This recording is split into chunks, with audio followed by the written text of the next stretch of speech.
Hey y'all. Happy Keyvember day 2. I feel like I'm on a roll and I'm like, girl, it's only the second day. I'm already about to pass out, y'all. I had a freaking oh, it's my thing. It's my thing. Hold on. Exit off of that. Okay. I be forgetting every time I'm on here if I be looking at the comments on YouTube or if I be on the StreamYard comments. Why do we ever start doing StreamYard, going live on StreamYard? And I thought I don't understand why we started going live on StreamYard and not just straight from YouTube. But y'all, when I tell y'all, I'm fighting for my life. I'm fighting for my life. These kids, like, I feel like I'm in a different megaplex. Literally, I feel like I'm in a different megaplex. I don't know what just happened over the course of these last few days, but the kids are on 10. They're literally on 10. I just can't even catch a break. I can't catch a break. I'm like, that's on 10 minutes late. I went upstairs to tell them, like, y'all, ladies, sit down. Mama's gonna be downstairs working, blah, blah, blah. And Jordan dang on crumpled up the styrofoam thing. And I saw her doing something on the top of the steps when I was in the kitchen. I was like, what's she up there doing? I said, Jory, stop, because I just knew she was about to do something crazy. But I couldn't see nothing because the styrofoam thing is white. So from afar, it didn't, and it was so small in her hand. So I'm just thinking like maybe she was just playing.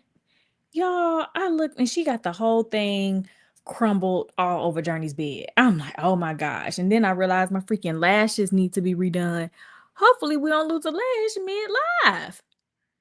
I didn't even have time to be trying to redo it. I said, I was gonna do it on the live, but I said that was gonna be a disaster. So we're gonna just try to thug it out. I said, if I don't touch it, and I don't do too much, then we should be good to go. So y'all don't look too close because these lashes are literally hanging on by a thread. But hey, y'all. Let me go ahead and say hey to a few people. Cubano, hey. Ariel, I'm ready at 1 a.m. 1 a.m. Girl, I was up late last night because of daylight saving time running my mouth on the phone. Hey, Bless Hiley. Hey, Aisha. Been watching since Keisha since day one. So proud to witness her and Jeremy's growth. Their testimony is going to inspire so many people. Thank you. Thank you. I don't get it. Y'all hear this? I just gotta let them sort it out. Sort out y'all sibling issues. I can't even intervene unless I see blood. I just can't even intervene. Like, figure it out. Figure it out. Um, but yes, I don't know if Jeremy's gonna be in the next Keyvember podcast or the one after. I gotta kind of see how the week goes. Y'all know tomorrow's his birthday, but I just gotta see how the week goes. If we're gonna do episode together this week, because I'm like the days be running together. The days be running together. Before you know it, it's gonna be a girl's birthday, and I don't want to be editing nothing on my birthday. So I want to make sure I take my time. So we have to make sure our schedules align. And he don't got no work clients or anything like that. Because I'm gonna have to get in where I fit in, which is only at nighttime where I can film. Because the girls, they're not gonna let mommy be great. Um, hey, it's only been 2 days and it's been nothing but heat. Thank you. At least you see me. At least I couldn't even come on here cute. Y'all had to come on here barefaced. I thought I was gonna get dolled up. Please. I just put on this little chapstick and said it is what it is at this point. I can't even pretend. It is 8 o'clock. After this, I have to upload the vlog for tomorrow. I just finished, well, it took hours because I was trying to go on StreamYard and get some cute little music. I'm subscribed to Epidemic Sound, but they don't have like real popular songs on there that's copyright free. So I'm looking at all these girls' videos of like how to find the right video songs on StreamYard. And I had made the Keyvember intro. Yeah, I'm running out of breath. And I love the song. I had edited the clips to match the song. And she said, if you don't know, make sure you upload the clip first so you don't waste your time and then have to go back. Y'all, I didn't even dang on listen. I didn't got all the way to the end and they talking about some copyright. I'm like, oh my gosh, I went through like 3 songs. And finally I just had to settle. I was like, I'm not doing this no more. I said the first time it cleared, this is what we're gonna have to go with. So y'all gonna see it tomorrow. Hey, Jessica. Hey, Daisy Daisy. Hey, Charlene. Yes, y'all will get the gender reveal. We had planned, I was actually editing the gender reveal last week. Was it Friday when my vlog went out? And when I went through the comments, somebody was like, "Oh, you should put the gender in the Keyvember intro," because the way it was editing, I didn't like it. I was like, I would have to find the perfect song to make both of these clips make sense because it was a combination of me and Jeremy's intimate gender reveal and then the girls gender reveal was two different sceneries. So I just didn't like it. So when she said that, I was like, well, you know what? I can just make it make sense on the intro. So yes, y'all will find out tomorrow. Hey, Mama UK. Um, y'all, I was looking and said I haven't been live since May. I was like, oh my gosh, it's been that long. It's May long. Yeah, that was a long time ago. Hey, Angel. Hey, Quashandria. Oh, y'all. Let me get down because I feel like well, I'm not too behind with the comments. But I was like, I didn't know if I wanted to do a Q&A on on this live, do a little chit chat, just let y'all ask questions and not make it like a full dedicated Q&A. So y'all let me know. Yes, this is a half wig. I filmed this video, so it'll be coming out probably one of these days of Keyvember because they already approved it. I'm about to be a mama for.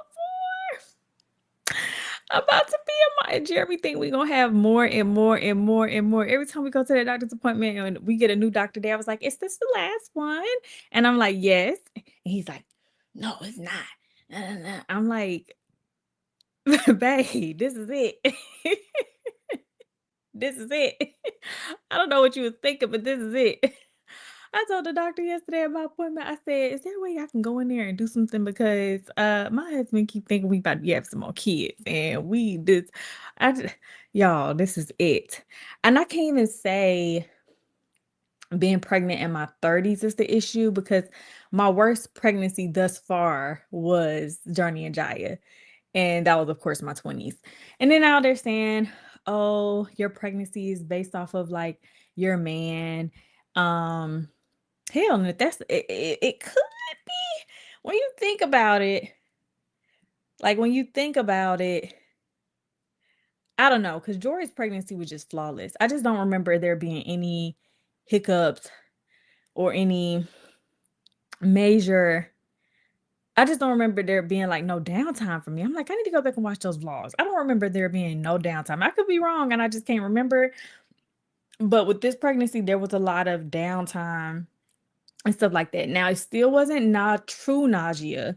I'm more hungry than anything. But it's the nausea was kicking in if I was not eating.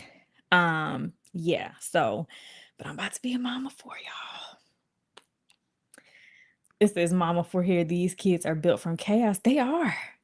They thrive in it at this point. They thrive in it. And I can't keep up. It says, sis, you need to make me a mod because I don't play about you. Okay.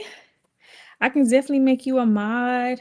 I don't know. I think yeah, I got it on subscriber mode, but I don't know if the crazies that be in the building. They always outside, can't even get in the club. I can't even be stunning them. If I see something crazy, y'all just get it out if it's real crazy. To be honest, I don't really be caring. And this ain't the right time. Now, actually, it's a little bit the right time because I'm coming back to my senses. But beginning stages of pregnancy, baby, my mouth is actually lethal. Me and Jeremy are very similar in that regard. The difference is the new Jeremy. The new Jeremy has more self-control with um biting his tongue and being mindful and discerning when to say stuff. He's still working on stuff. He ain't perfect now. He's still working on it, but he's 10 times better than he used to be. His mouth, baby, That's not an argument you want to be having. His old mouth, the old Jeremy. Now, me, I got that same mouth, but I always used to feel like God about to strike me down if I say this out of my mouth right. Like I used to be thinking it. And sometimes I be having to say it to people because they just don't understand. Like the stuff that be coming out of people's mouth and they feel as though like they're untouchable or like people can't check them. Like I got a smart ass mouth. And I was so moody at the beginning of this pregnancy. I was snapping on everybody. Everybody was getting, everybody in this house was getting it. Everybody outside the house was getting it. The animals was getting it. Everybody was getting it. And I ain't had no shame in my game. But now I'm kind of back to my senses of like, okay, bite your tongue, Keisha. Be mindful. But I'm also good at telling people like if I do feel like I'm moody or I do feel like I'm aggravated, I'll just be like, look, I just need my space. I can't deal. I can't do it. I can't deal. Thank you, Kristen. Um, it says your one kid be having. So everybody be telling me that. They was like, Keisha, I don't know how you have all these kids. I don't know either. Like, it's not hard having multiple children. I think that now they're at the stage where the defiance is starting to come through. And it's like, are you really trying me right now? Like, are you really doing this? Like, Jory and Jaya, baby. Journey, for the most part, will listen because she don't like being in trouble and she's very sensitive. You tell Journey something, she is crying at the drop of a dime. I be trying to tell her stop crying over spilt milk. Now Jory be telling her, Mom, you need to not cry over spilt milk. But Jory, she got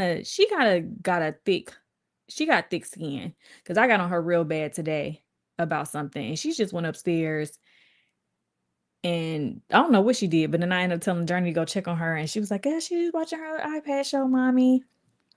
But Journey would have been on her knees crying somewhere if I would have told her that. Journey is so sensitive.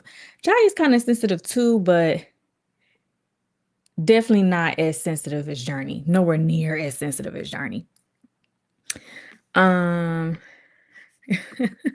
that's what I'm like. When this baby come out, I don't know what we're gonna do.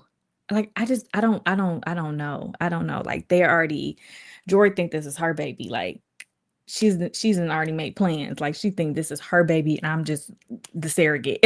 So I'm like, girl, please be still, be still. But I'm really excited anyways. Up here.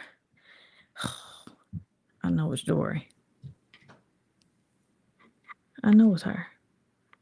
Baby, I said go upstairs, Angel, okay? No, baby, upstairs. No, Jory, this is my third Jory. Fourth time now. No, I said no. Jory, I'm gonna call your dad and you don't want, come on now, let's not make his birthday night bad. Come on, go up the steps. Or you'll go to bed. Those are two options. Jesus Christ.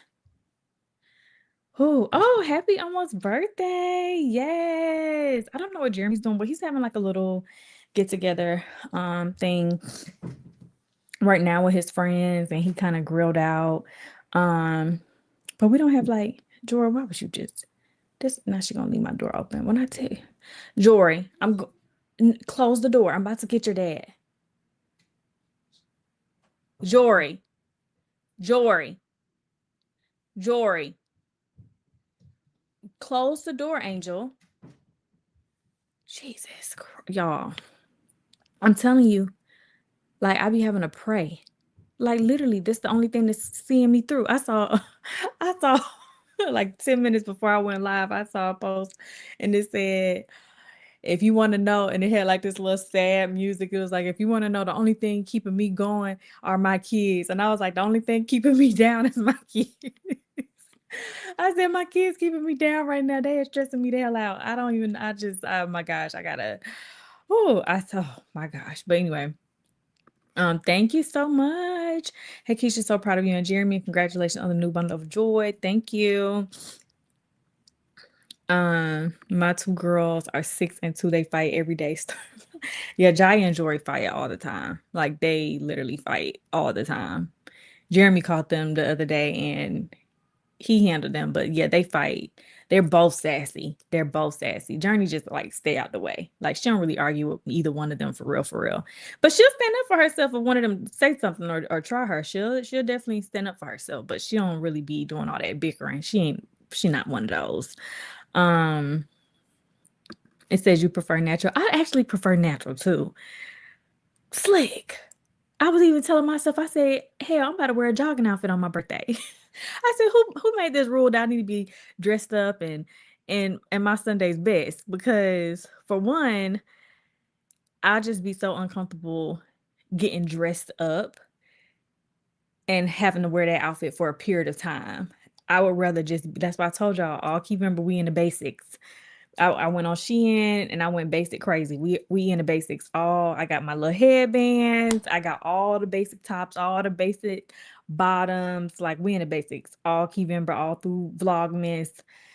Hell, on to the end of the pregnancy. That first video was great. Thank you. Thank you so much. Who y'all? I got my topics for the podcast. I knew I kind of wanted to start with that one. I just don't know what the next one is going to be. I have a couple of topics. I know a lot of people because I was like, me and Jeremy, we have so much stuff to not unpack, but it's multifaceted. So I was like, we may have to do 2 videos, but I'm like, it's only 4 weeks, so then that would take up half a dang on Keyvember podcast, but I know y'all wouldn't mind. But he also supposed to be doing podcasts too, so maybe we can do one on his channel. Thank you. It says they fight like cat and dog. Me and my brother used to fight bad. Oh, we fought bad. And that's why I kind of like let them resolve it. My dad used to kind of intervene. It's just he used to do too much. He used to just be in my space, and I'd be like, "Go sit down." Like, and now like I feel bad because he was the only boy. So now when they be with their brother, I'm like, well, damn, he the only boy. When they be fighting, going back and forth, arguing, but hell, y'all resolve it unless I see blood. Don't call my name. Don't call my name. But they do a lot of fighting. I don't want to say fighting for Jeremy's attention, but they do like have a sense of entitlement to him, if that makes sense. So I think that sometimes they kind of fight for his attention in that regard. And then he has to do good at like balancing amongst everybody, whereas not so much me. Because I don't know, it's just a little different. It's a little different, but we do the best that we can. It says, I love that you make us feel a part of your family. I feel like the girls aren't finding myself smiling and crying after their accomplishments and talking to. Yes, I just be smiling when I be seeing them little moments come back on my Instagram. I mean, on my phone from all over the years. And I be seeing the girls so small. I'm like, oh my gosh, they're such big girls now. Look at them. We need to get back to when they were small, though, and they weren't all this sassy, but it's such a beautiful thing to see your kids grow. Hey Keisha, loving the daily vlogs and looking forward to the podcast to come. Thank you. Oh, 2 a.m. in Germany. Y'all from all over. My dad lived in Germany for like 10 years when he was in the military. Talking about, yeah, Keisha Mays a long time. Yes, it definitely was. Everybody and their mama been calling me about the gender. Everybody. I said everybody been getting on my nerves since the moment people was finding out I was pregnant. Instantly, it's just people been getting on my nerves. Instantly, it like literally the second they found out.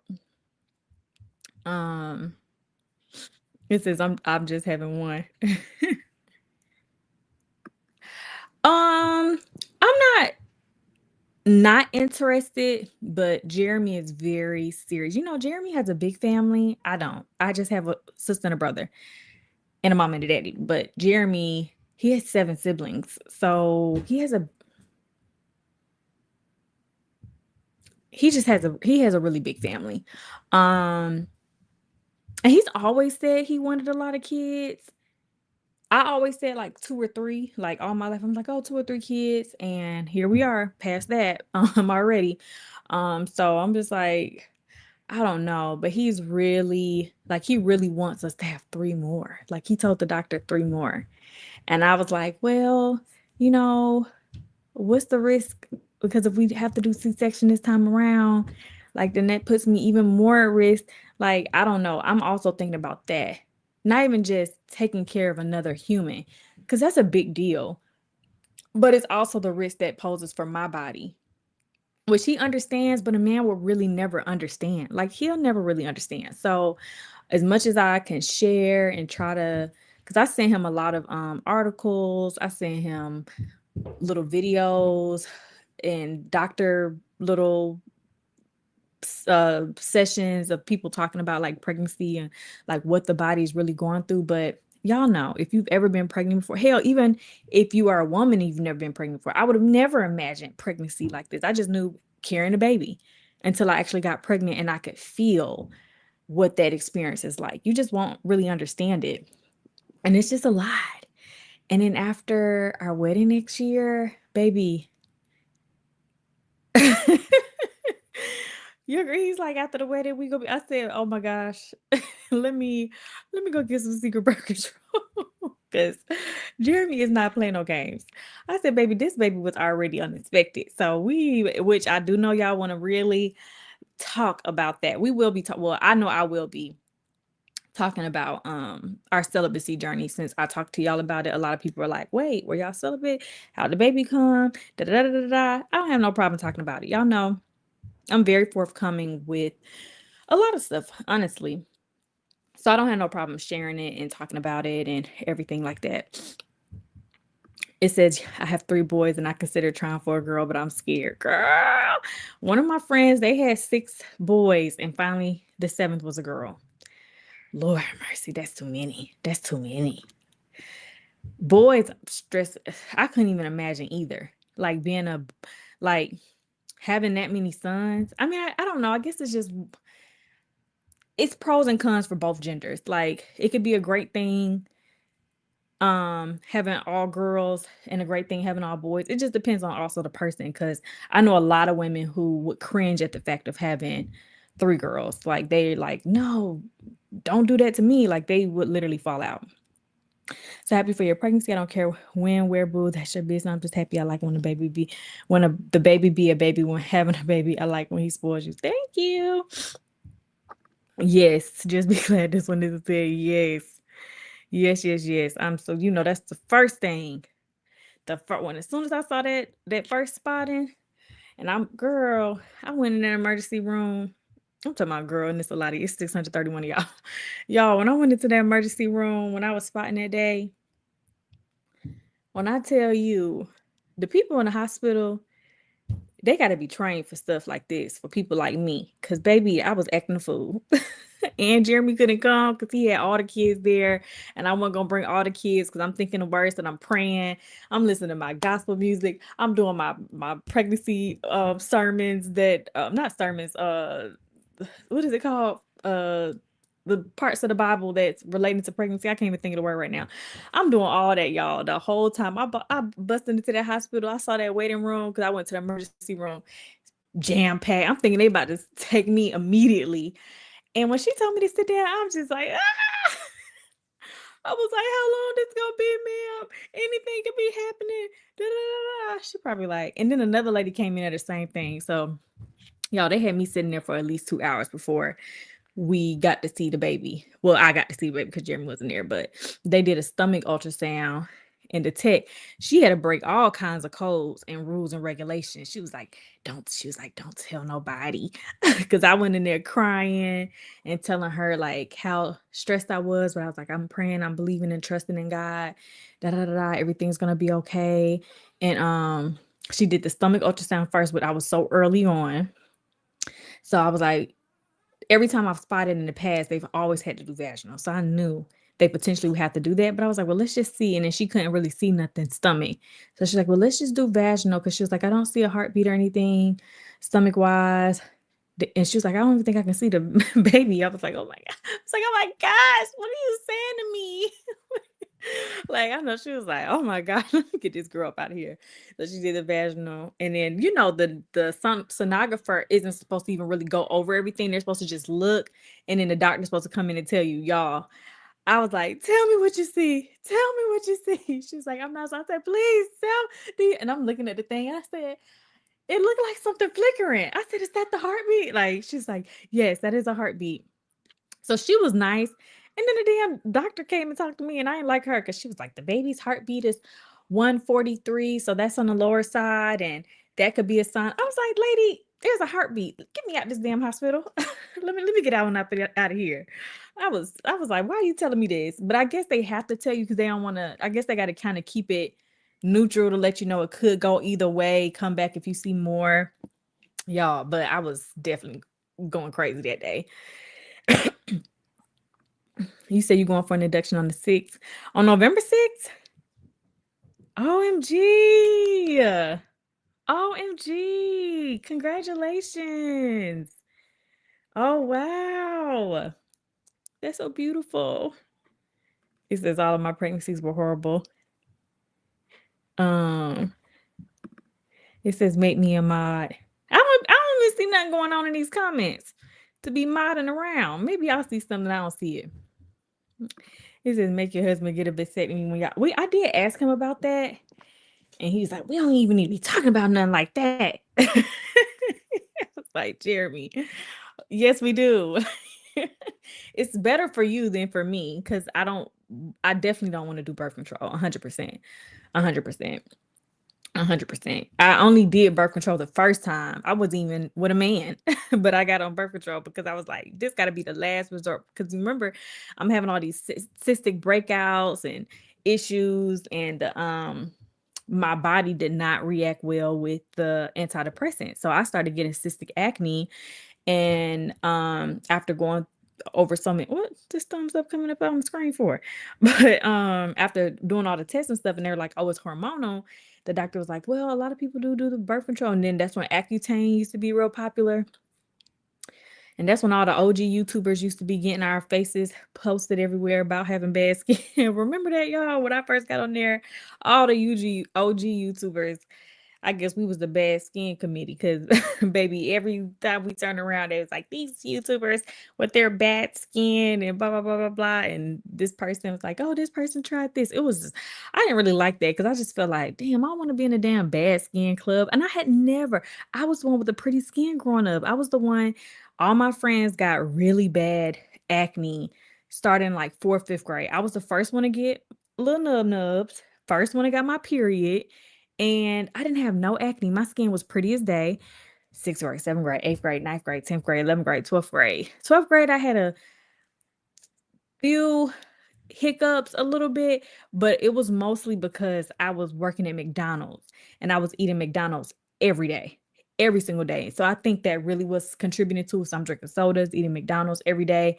Um, but it wasn't until I got to Spelman and I got on my antidepressants and my skin was like, "No, ma'am. No, ma'am." And I was like, "Oh my gosh, this is what my friends felt like." And I never talked about them, of course, but I'm just like, I used to just be, they're like, "Keisha, you so lucky with the good skin." And then boom, I get on the damn internet and I'm known as the girl with the bad skin. I'm like, well, look at this. So I'm glad those days are over. Um, it says when Jeremy first came on the channel, that mouth was reckless. Very much so. Very much so. It gives very much potty mouth. I'm used to it though because my mom and dad curse a lot.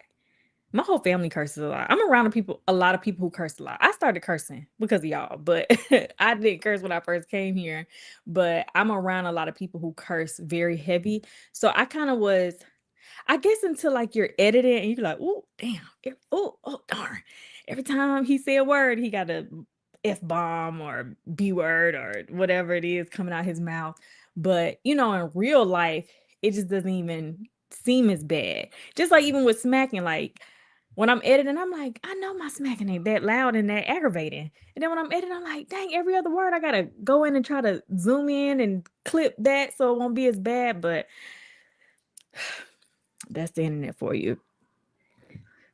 It says, "Girl, I'm a professional reader. I be advising people to leave me alone." Yes, there are some people who are really good at reading. I'd be like, oh, I'd be the clapbacks. Okay, let's go. Let's go. Let's go. Oh, we must be way behind. Um, yes, we still do have a dog. We actually got 2 dogs. We got another dog yesterday. I got a dog yesterday. And she's over here, right? I don't know if y'all have heard her making noises. Y'all probably hear the girls about to tear the roof in before y'all hear the dog. But yeah, so we have 2 dogs now.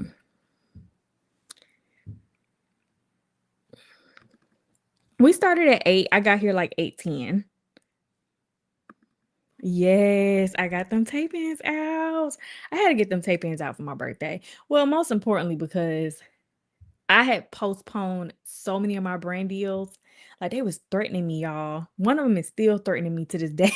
I need to do this video tomorrow. Please, God, give me the time because tomorrow's Jeremy's birthday. But I'm about to ask him to bring that big old chair inside the house so we can finally do it. But yeah, I could not film nothing and do no work at all those 2 months. So I was telling her about, oh, I'm gonna do it. Oh, I got the package. I'm gonna do it. I'm gonna do it. I'm gonna do it.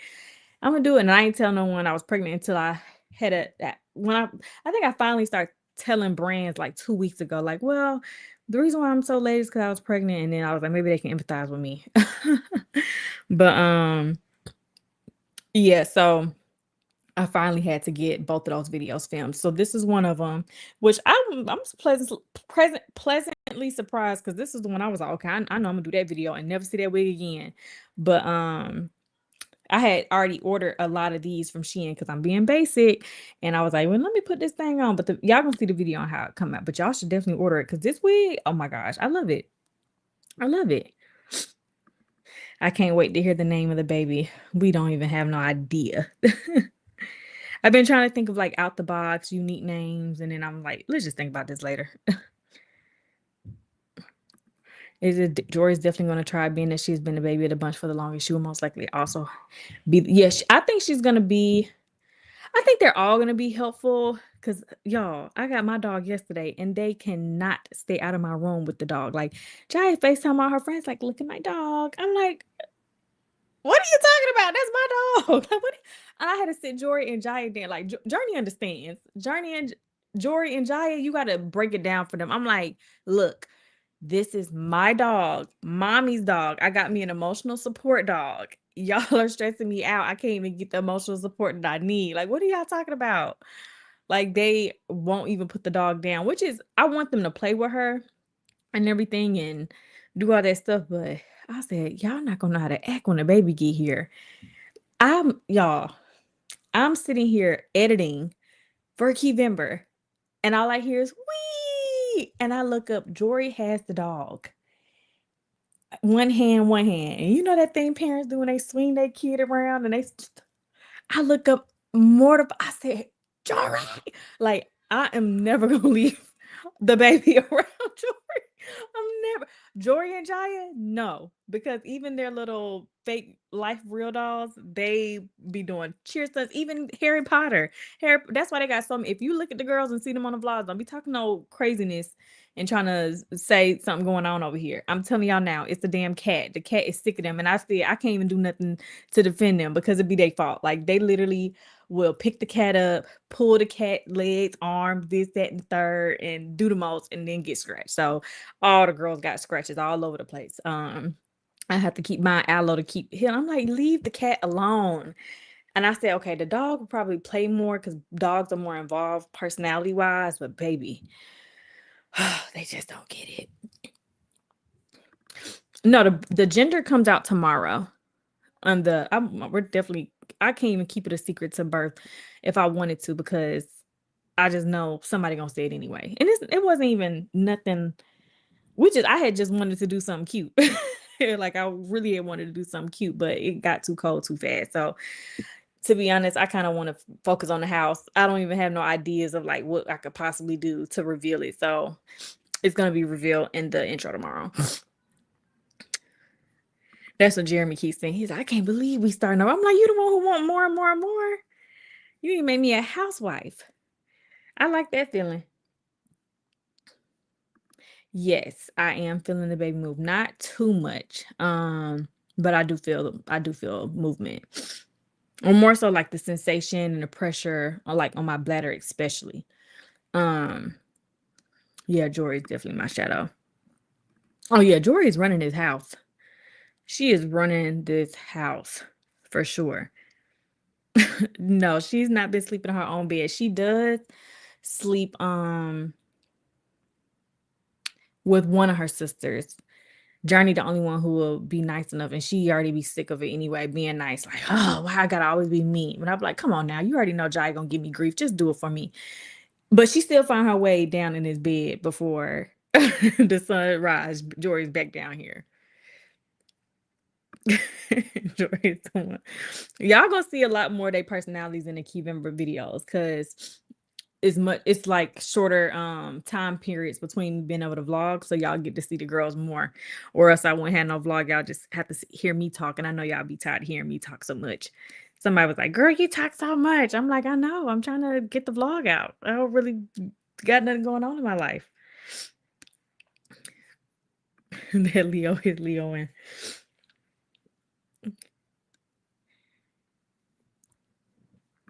Wedding planning is going great because I don't got nothing to do. We invested in the packet that includes everything. I didn't want to be stressed out, and I hate planning birthday parties and all that stuff. Like I hate planning stuff. Like that's not me. I thought I like stuff like that. I don't like stuff like that. Um, so I told Jeremy when we pick our place, we need to pick something that they have in-house and can do everything. So we found the bit like we literally have everything. So we have our first meeting next week to do our food tasting. We've picked out our dishes and they're really, really yummy. So hopefully they taste good because I'm very particular. Um, and what else? We're gonna test out the colors and kind of start playing around with some stuff. I gotta start making some calls because y'all already know I got big ideas for the wedding, so I need to start making calls sooner rather than later, booking stuff, um, so it doesn't get blocked up. But I already got my designer, videographer, photographer. That's the only thing that I opted out for their package because all of the package was all inclusive. It included all of that. But when I looked at their photographer's work, I didn't really I couldn't see me and Jeremy behind it. And I have like, y'all already know I've been doing content for all these years. So content is one of the most important factors of the wedding. And I kind of want a documentary style wedding video. So I need a content creator to do content. And then I need a videographer who's going to do a documentary style wedding video. So both of those things are extremely important. And yeah, so we're getting that. And I'm really excited. It says Jaya, technically the middle child. Yes. No. Jory. Well, you talking about with the new baby? I mean, Journey and Jaya, even me and Jeremy was telling Journey about her being oldest. I'm like, it's just by a minute. Like, what is it's just about like they equal. They're literally the same. A minute, but if you want to be technical, as of now, Jaya is the middle child. But when the baby comes, Jory will be the middle. That's kind of how the only way she was able to get on board, anyways, because she took it hard with the pregnancy announcement. I need to see if I had some clips. I keep saying I'm gonna find some clips, but yeah, Jory definitely took it hard. Journey and Jai was happy from day one about all of it. They was like, "Are you serious? Are you serious? Are you playing with us? Oh my gosh!" Da, da, da, da, da. But Jory, she's I'm not gonna be the baby. You're not gonna love me no more. I'm like, oh my gosh, girl.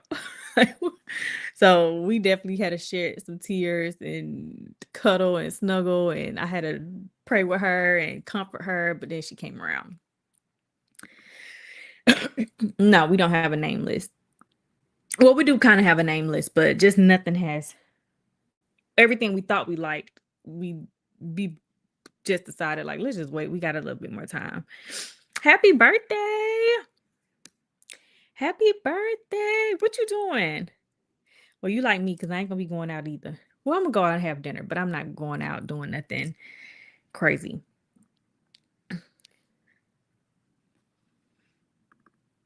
It says, "I would love to see a reaction video." How do I click it? It's not even letting me click. Hold on. Trying to click the comment, y'all. It's not letting me click the comment. Hold on. It's not letting me click it. Okay, hold on. Okay, there we go. I would love to see a reaction video with your mom on your first podcast video. Y'all, my mama not gonna care. My mom is she's just gonna probably laugh. I mean, I don't have a problem like maybe getting like a little clip of her reaction, but I'm telling you right now, she's just gonna laugh and be like, "You right. You dang on right." She's not gonna really care about. I mean, she knows now majority of what I still I've never sat down with my family, more importantly my mom and my dad, and just told them blatantly. The most my mom knew about what happened when I was with especially my first girlfriend was when she read my diary. And there was a lot of stuff in that diary. And she talking about I don't even want to tell y'all what my mama said. She talking about she wasn't focused on the right thing. She should have been worried about somebody putting their hands on me, but she was worried about somebody putting their hands on me. But she talking about something. You wanna y'all, I can't. I'm probably gonna get flagged on YouTube. How can I say this? She was pretty much like, you wanna lick cooters so bad, even though I never did that, but that's all she could see, I guess. Like, you want to lick cooter so bad, and you gonna turn around and let a woman beat you? Da da da. I'll be damned. I'd have been beat her upside her head. My mama don't play that stuff. She was, I would beat her upside her head. Da da da da da. Like this don't make no damn sense. Like that's kind of how she took it. It wasn't like, oh my baby, this was. Oh my gosh, this happened to you. Oh my gosh, crying because that's what I would do. I'm like, oh my gosh, like they were putting their hands on you. Like we got to go to the police. We got to do this. We got to do that. But also, you learn a lot more about your parents when you start asking questions. And I know, like, I spoke to my mom's sister like a year ago, the one y'all met, because she got multiple sisters. But I spoke to my mom's sister, and she was kind of telling me some stuff that my mom endured during her childhood, and like just small like parts of their life growing up. And I'm like, it makes sense. I get it. I understand how she reacts to certain things when you know your parents past, like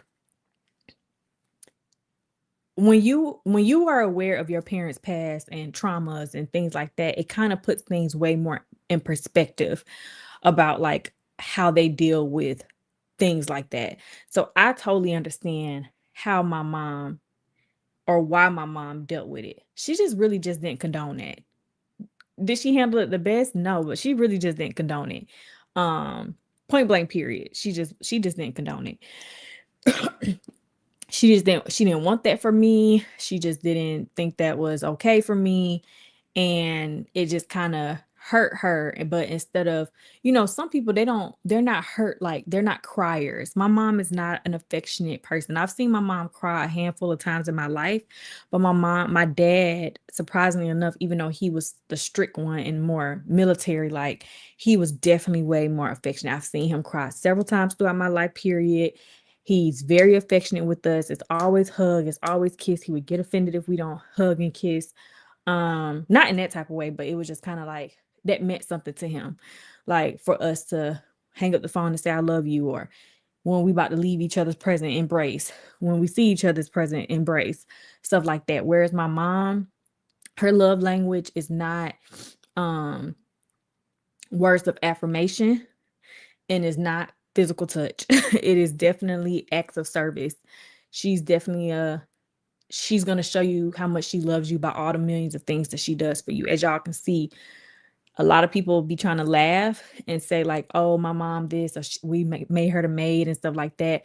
My mom's love language literally is doing shit for people. Like she loves to do that. It ain't I've never given my mom no rules about this house. I think I talked about it in the vlog recently. I could have edited it out because I'd be talking so much. Sometimes I end up just clipping a whole 10 minutes and I'm like, I ain't about to sit through this. I ain't about to sit through this, but I feel like I had talked about it, or maybe it's coming up in another video. But anyways, my mom loves to do stuff for people that she cares about. Whether it's baking food, like my mom growing up, my mom was baking all the desserts, bringing them to our classes. That's how she showed her involvement. It was never like when we got the phone, it was never love you. Maybe when we were kids, but that just never was my mom. Like that never was my mom. So I kind of got used to that. She's never like well, sit down, baby, and tell me, like, even with all the stuff that happened between me and Jeremy, it was never like baby, let me just hold you. I know you just going through so much, baby. Whereas I'm gonna probably be like that if my kids were going through something like that. My dad, he was more in tune emotionally. So, like, I remember one time I was boohoo crying, like I was broke down crying, and both my parents had called. My mom called me first, and she was like, "What you doing, Keisha?"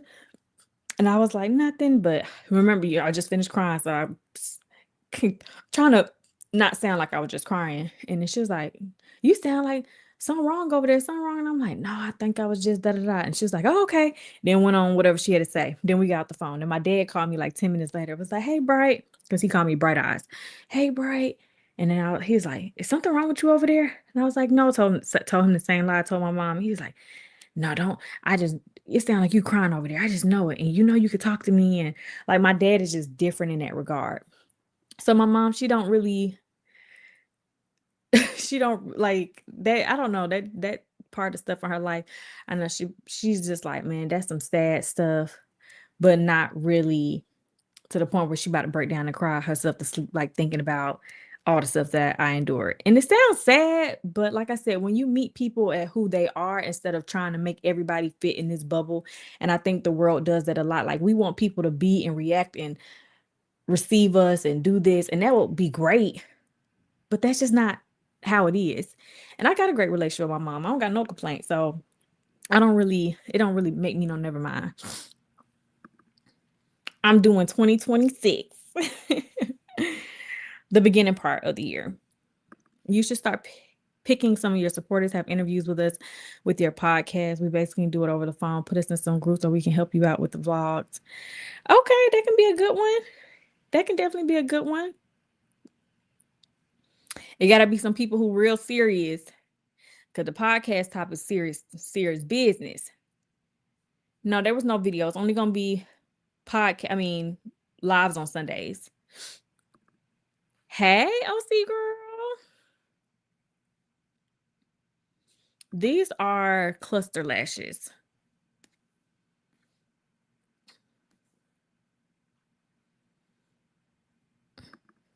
Thank you.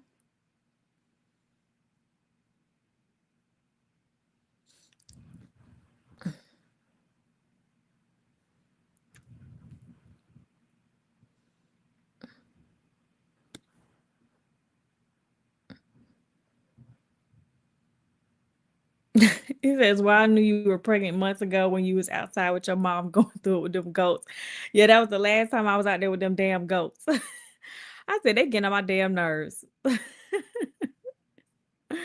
Somebody was like, "You talking to your mama like that?" I had edited the rest of the stuff out. Yeah, I really was gonna be, but my mom don't really care about stuff like that. She thinks stuff like that is funny. Now, if I was like serious, but my mom also like she embraces all parts of my pregnancy, all parts of it. Like, "Oh, baby, you need to lay in the bed all day. Okay, I got your back. She's gonna bring me my food, bring me my whatever, do to this, do to that. Like, she got an attitude. She gonna be on the phone, Keisha cussing all of us out over here again. Here come Keisha. Here come Keisha. Like she thinks stuff like that is funny.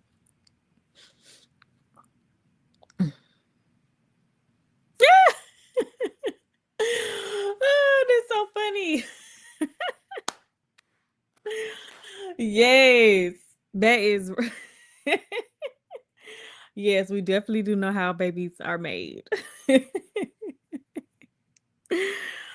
But no, it's not gonna be nothing like that. Cause to be honest, I could give a crap less about, people wanted to reveal it or people wanted to try to see we knew they were fake, believing and all that type of stuff. That stuff don't bother me. But I do know there are people who are believers. So only on the strength of my walk with Christ is the only reason why we're gonna talk about it. The only reason why, because I don't want anybody to think I'm playing with God on my platform. I've never played with God at all, but especially now in this part of my life and where I am in my journey with my walk with God, I'm not playing about God. So I don't want to be a hypocrite or be one of those type people who's cuss me out of my own comments and I go to their page and it's God loves all in they bio. I'm like, what the like, what are you talking about? God loves all. You come here cussing me out, talking crazy to me, talking about my kids. Like, what is wrong with you? Like, I'm not trying to be one of those. So I want to be if we fall short of God's glory, then that's okay to embrace that part of falling short. It's not always like, oh, God has saved me and God has did this wonder on me, because a lot of people are falling short of God's glory and then they live and start being a recluse when it comes to, because they so worried about what other people are saying or what other people think about them. And I'm not worried at all. Like, it's just it is what it is. We all do know how we all do know how babies are made, and clearly clearly yeah, but it's a little funny kiki, but we can divulge on it only off the strength of we told everybody we were celibate, so we ain't trying to be over here like, oh, da da da. It says boys are easy at first, but when they get older it changes. Because my mom would probably say my sister was the easiest, 100%. Outside of her having cerebral palsy and having to go to the hospitals, raising us, my sister. Then it will be me. Then it'll be my brother for sure. For sure. But I can kind of tell like the differences already with raising. Yes, baby. Uh-uh. Mommy's still on live, Angel. No, baby, because mommy's talking about something important. So go back upstairs, baby. No, Jory. No. Jory. No. Stop, baby. Put her down. Mommy's talking. Go, baby.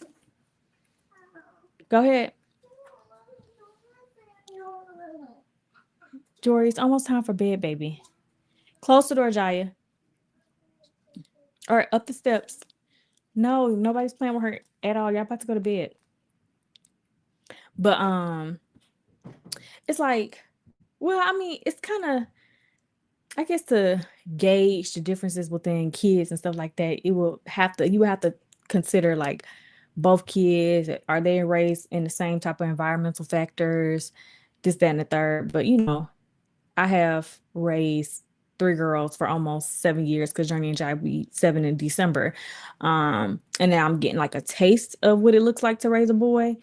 Since August has been integrated over here. So I would definitely say it's a difference for sure. Um, I could definitely say it's a difference for sure with that. But I feel like Jeremy said he feels like it's worse raising a girl. I've always said I think it's worse raising a boy, because boys, they have to prove themselves so much, and that's when shit start hitting the fan. They start trying to, oh, I don't want to be the one who didn't do it yet, and I don't want to be the one who gonna let somebody punk me out, and they always got to prove themselves. So that's how they be finding themselves in a world of trouble a lot of the times. Whereas girls, like, you just got to worry about if she start being fast for the most part. And that's not none of my concern about my kids. Like, that's the furthest thing that I'm thinking is gonna happen to them, like being fast. Especially now that they're homeschooled, even though they will go to regular high school, but I don't they just got a great example. Like, they got a great example. So I'm raising them a certain type of way, and their dad, they already know, like, they conduct themselves a certain type of way, and I can already tell they think a certain type of way, even as little girls, because of Jeremy and his strictness on them when it comes to a lot of stuff.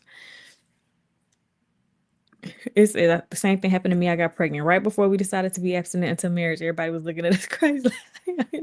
Yeah, that's what people was like, girl, I thought y'all was selling. I was like, look, let me tell y'all what happened. Let me tell y'all what, that's why we wasn't sleeping in the same room. Jeremy can't resist me. I can't resist him either, but Jeremy can't resist me. Like, he wanna be glued to me. He wanna be glued to me in in any and every capacity. He's obsessed. Like, that's why I'm like, we gotta go to a whole nother room. And I said, are we really being celibate if we're not putting ourselves to the test? But I was just like, no, we ain't gonna be playing around with it. We need to be in different rooms and wait until the wedding day, and then I will be well with the world. But obviously, one night. But it says I have 6 sisters. I always be imagining how it would be to have even more. I only got one. Oh Lord. And me and my sister like night and day. So we mesh very well together because I was the like outgoing. Neither one of us was party girls. But I would say my sister is more of the, is she more outside than me? I would say that. She's definitely more outside than me. She's done more outside activities than I have, for sure. For sure. Oh my gosh. Birth control. That's my worst fear. Being on birth control and that baby still come through. Like, what is going on? Um, when I spotted, I was a little worried, but I was more so just stressed out because I spotted before and I miscarried. I spotted twins. I just wanted to make sure the baby's okay. And I've talked to guys several times since having Journey and Jaya, and I told him I thank him so much for those blessings. But God, please, please, please, I'm not cut out for it. No more. Don't give me no more twins. Don't do it to me. I don't need my diastasis recti exasperating itself any further than it did. Them hormones was through the roof. Like, I just, no. Mm-mm. Mm-mm. I'm good. One and done with that type of experience. I beg your pardon. How are the girls looking like Jeremy? Now, you know you wrong for that. You know you wrong for that. Now, Journey, I'll give you Journey. That's his most identical kid out of everybody. I just, as she continues to age, she gonna be the spitting image of her dad, and she hate when I say that. She don't hate it, but I've explained to her, I'm not saying like a boy or anything like that. And it's like this is beautiful thing to look like just like your dad. Like that's such a beautiful thing. But you saying they look nothing like me? That is crazy. That is really crazy. As a Christian, how do you feel IVF? That's the only thing that kind of makes me a little wonky about that. My faith in the, I hate, I don't want to play God because when it comes to me and my choice and everything like that, I would just have to be going through that process for a reason to have to go through that process. But I don't try to think too much about other people and what they decide to do. Thank you. I was thinking about doing a registry and sharing it with y'all because I know I did one with the twins.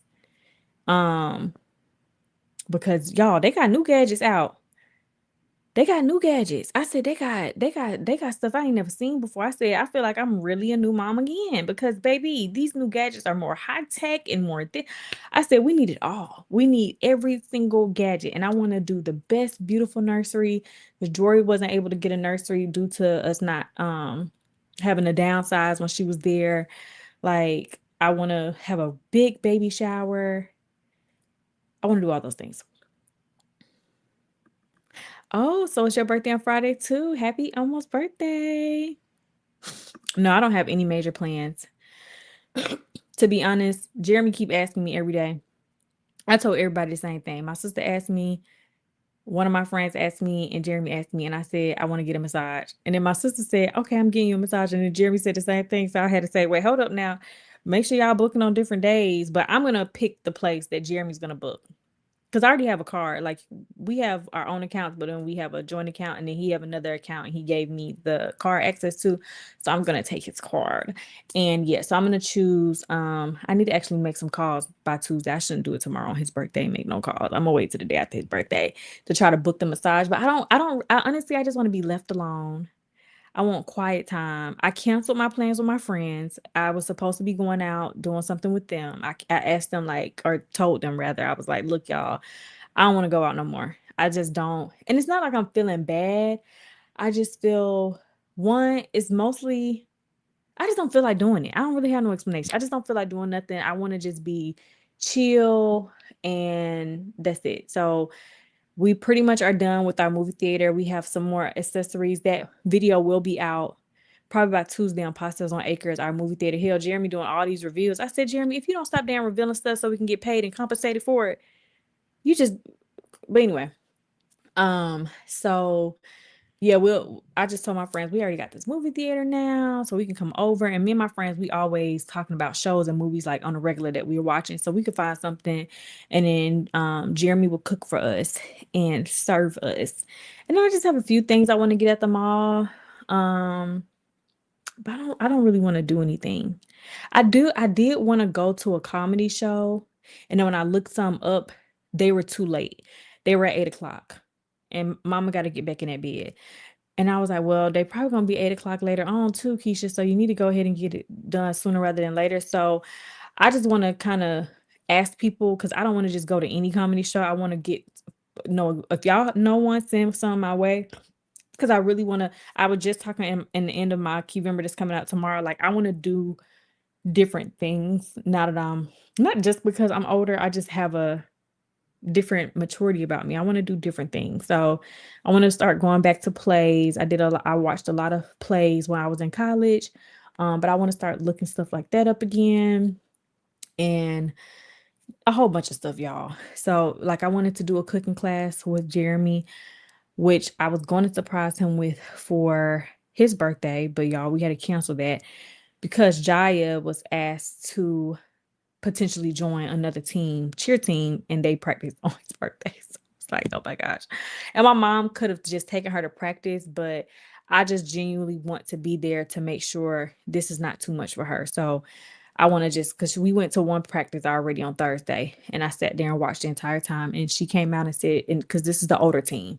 So these are the older girls and stuff. So I'm just like, as a mama, I need to be all even I know my mom is fully capable, but I'm just a really, really I'm a helicopter mom, y'all. I'm sorry. I'm a helicopter mom. I just be wanting to that's how the engagement almost got ruined because because remember we weren't I had canceled our Jeremy had was like, "Oh, let's go to do dinner because we didn't do dinner on our anniversary because the girls had practice and stuff." So I was like, "Well, we don't got to do nothing because we got a lot of stuff going on. This is getting ready for cheer sport, which is the biggest competition of the year." So cheer sport was the next competition, and they had called an extra practice. So my friends, let me tell you, did I ever tell y'all what happened? Let me tell y'all what happened. So Ashley, who's the planner of all the friends, she texts us a week before Valentine's Day. And she says, "Hey, ladies, I want to do a Galentine's Day. And I want us to get dressed up real cute and we'll go to dinner. And let me know who can go." So when I saw the message, I was like, I don't want to commit to it because that was going to be Thursday.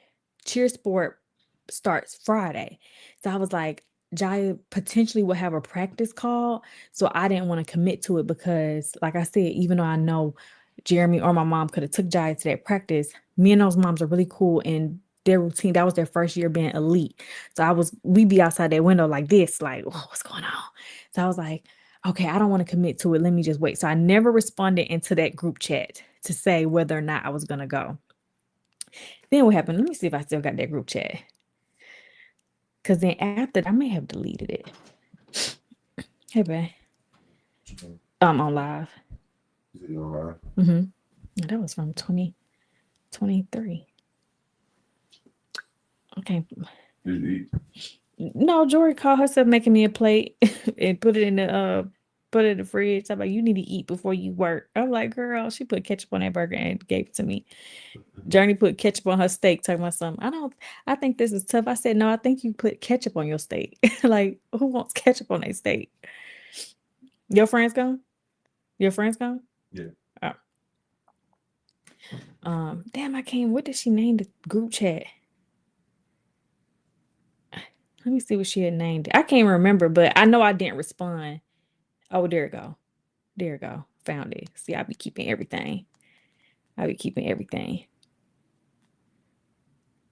So she was like, because the group was something else, and then she changed it to something else. Y'all, did I exit out the thing?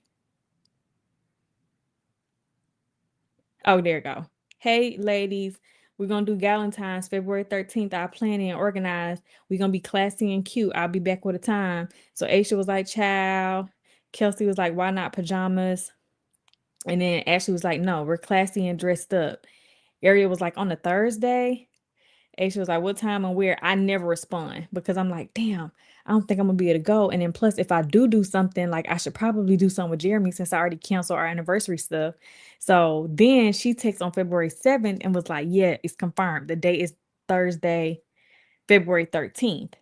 So I never text. That was February 7th. I still never text into the group.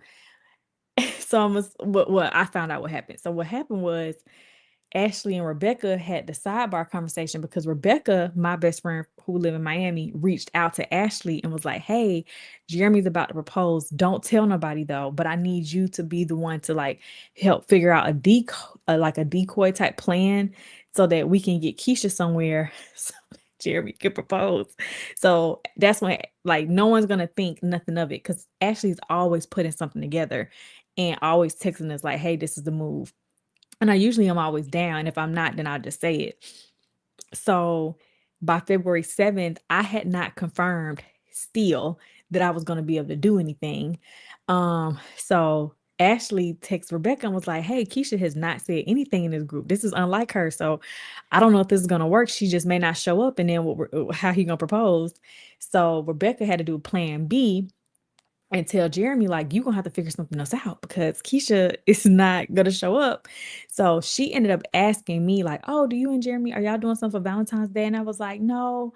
I said, Ashley actually had put together this little group thing. And I was like, "But I haven't." So then she ended up finding out why I didn't text in the group. So she was confirmed, like, okay, Keisha most likely definitely is not coming because when she called me about it, I was like, "Yeah, they called a practice for Jaya. And I definitely need to be at Jaya's practice because this is cheer sport. Like this is the biggest thing. And my baby is stressed out and I gotta be there for her." So she relayed that back to Ashley and was like, "Yeah, Keisha probably is not gonna come because Jaya has a practice before cheer sport." So then in the midst of all this, in the midst of all them trying to plan an engagement, y'all, I went downstairs out of nowhere, literally out of nowhere. I go downstairs in the basement and Jeremy is sitting on the couch. And I'm like, women are fucking crazy. You can't even make this stuff up. I wish I could have had like recorded like how all this went down. But I literally go downstairs on February because I texted into the group February 11th. Um, so on February, I think it was February 10th, which was on a Monday. I went downstairs to him and I was like, "You know something fucking funny?" He was like, "What? What is wrong with you?" I was like, "You know what's so funny is how I don't got no ring on my finger." I said, I said, "We don't need to be celebrating no anniversary anyway, because what the hell we celebrating? Being girlfriend and boyfriend again?" I said, "You know what, Jeremy, about that? I'm not gonna be going another motherfucking year." And I said, "And as a matter of fact, you need to start planning something, and it needs to be damn grand." I said, "It need to be so grand. It need to be this. It need to be that." I'm like telling him all this stuff. Like out of nowhere, I just got mad. And we arguing downstairs. We literally arguing downstairs. He's like, "Keisha, I'm gonna propose, and I'm gonna do it how I want to do it. And you don't need to come tell me how I need to propose. You need to just be patient." And da da da da da da da da.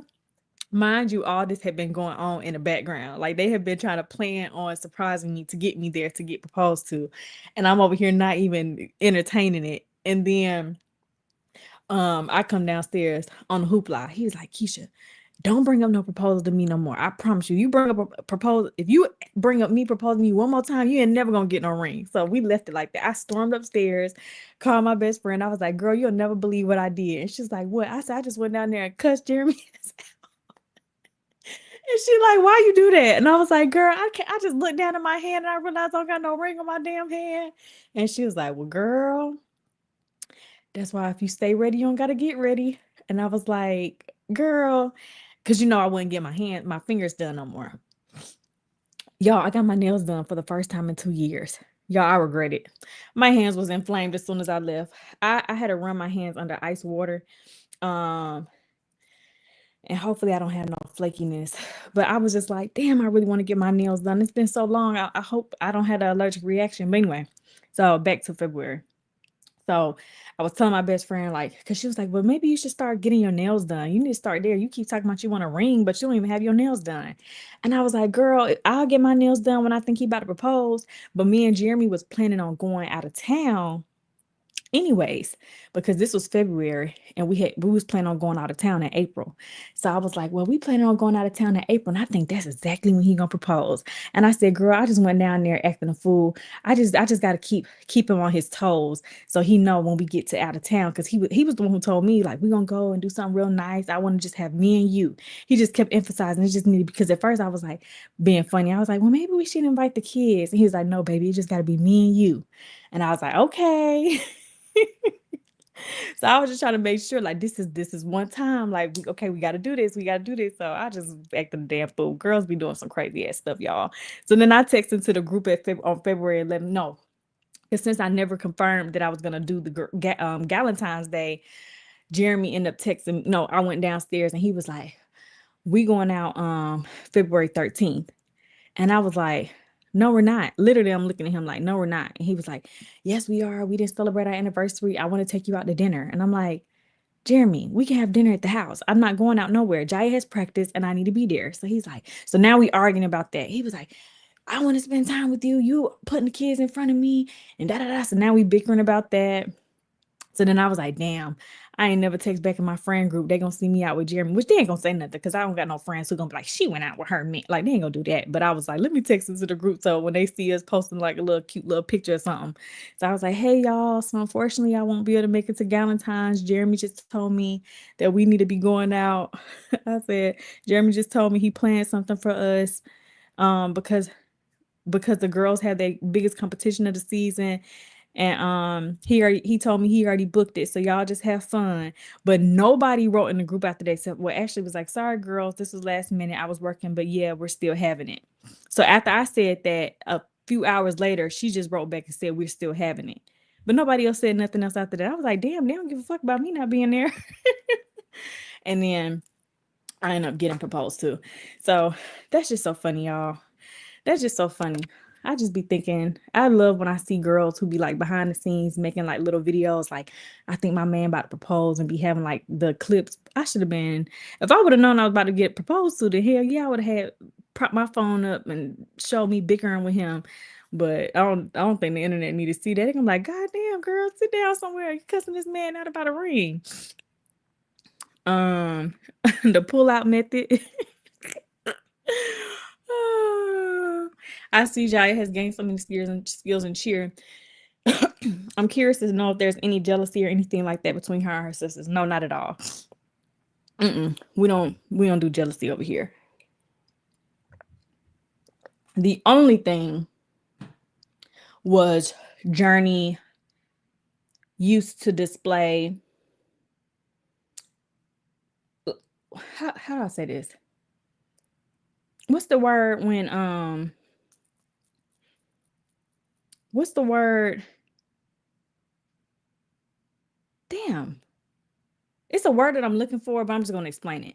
You know, people who never congratulate you when you win because they're like worried about themselves.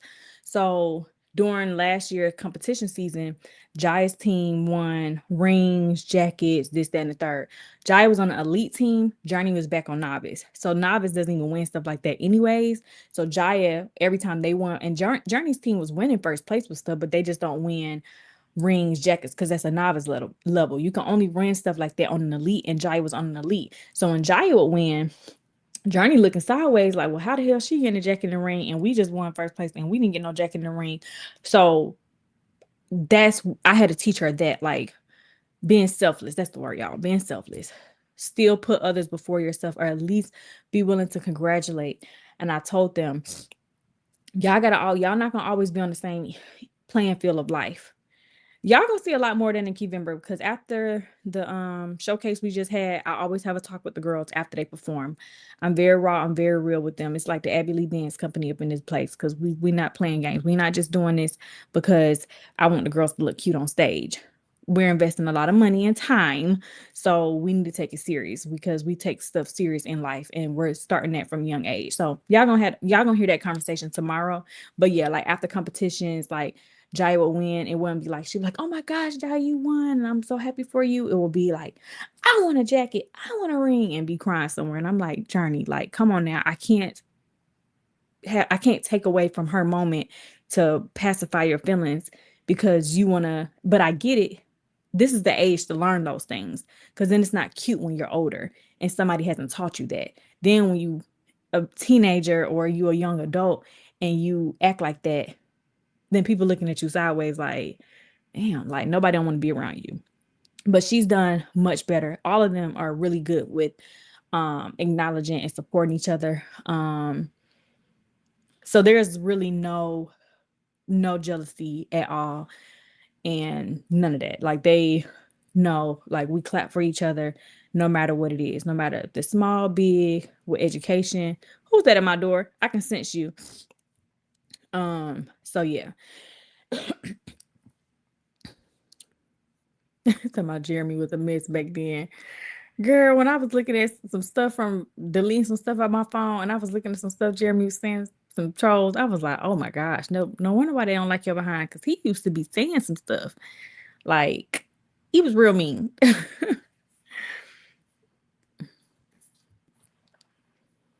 No, I don't go to Cuter Braider. I have after my last braiding incident at that African place and I got that alopecia spot, baby, I said I gotta take a break from braids.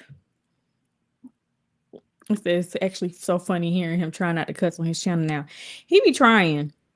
He's still him at the end of the day, so he's not gonna be perfect. I know every people be like, he's not really changed. And see, we knew he was still the same. And baby, y'all, they want to talk about the DUI so bad. And I be like, y'all, please, y'all be just trying to. First of all, who on the court records looking people up?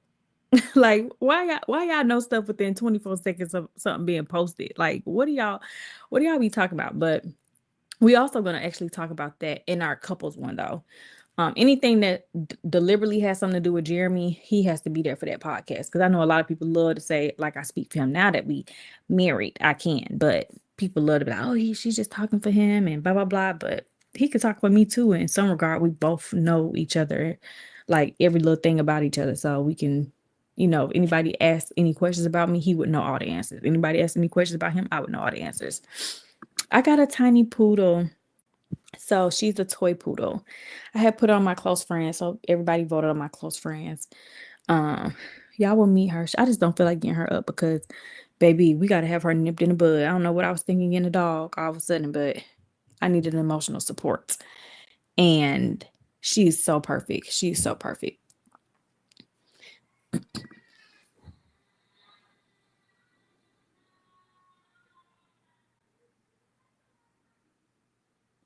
Y'all hear this? What is it? Who pushed you? Journey!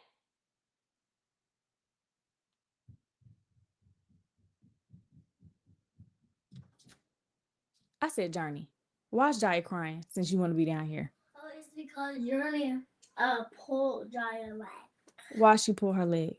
Because she was not sure like that. Journey! Did you put your hands on somebody? Jory, put the dog down. She just sang stuff. So why is she crying? Journey! Why is she crying?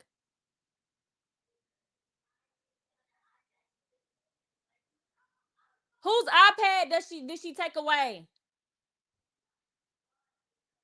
Okay, let her have her own. Where's her dad's iPad? Well, let her watch her own iPad. Where is their daddy's iPad? Upstairs and upstairs. Well, put it on the charger.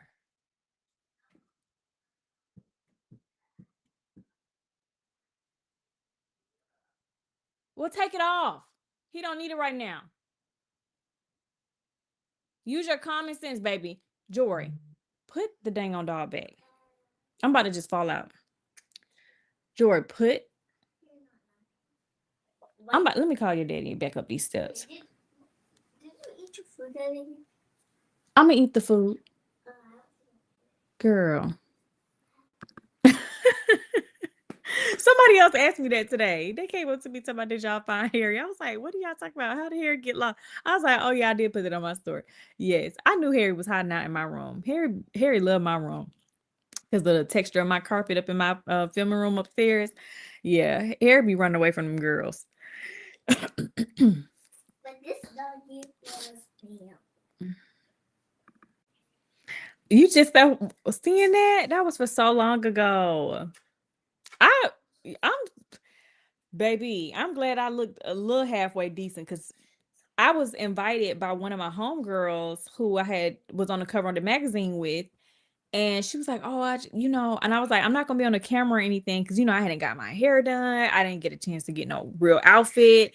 I didn't even watch the show. I don't know nothing that's going on. So I was like, I want to be low key in the background somewhere." And she's like, "Yeah, girl, you just gonna blend in like as a guest." I've watched reality TV. I know what it looked like when people blending in as a guest. And I'm sitting here because everybody seemed like they knew each other. So all the girls were already talking to a lot of the other women that they knew. So I had no choice. I just went. There was like a little open spot because they was like, okay, we're about to start. We're gonna bring them out. So everybody take your place, like find a table. But everybody's table was like everybody was clicked up, and the only open table was a table where it was like 3 guys standing there. And I was like, okay, I know they'll probably let me over there. So I was like, hey y'all, and he was like, oh hey, and we just started doing small talk because I'm like, okay, we're gonna be in background. Why the hell I choose the table with one of I don't even know the man's name. The one who had the wine thing was but did he say Lime Brother? Or I think he said Lime Brother. I'm like, Lime Brother, he really gonna be coming to this table to try to chop it up with you. This the wrong table I done chose. And I'm like, oh my gosh, I don't look good. Like my hair, they gonna have the camera all on me. I'm gonna be looking I was so I was trying so hard not to cry because I said they are going to put me on this. Like all of them had really close relationships with him. Like they knew him. I'm thinking we all just people they called up. No, these people knew him. So as soon as we did the toast, he comes right over to our table and was like, what do you think about the wine? I'm like, oh my damn gosh. I'm like, please God, don't let nobody see this. And then boom, as soon as the episode come out, everybody's like, oh, Keisha, we saw you. And I was just like, I looked a little decent on camera, but I know I definitely I didn't feel like it was one of my best days for sure.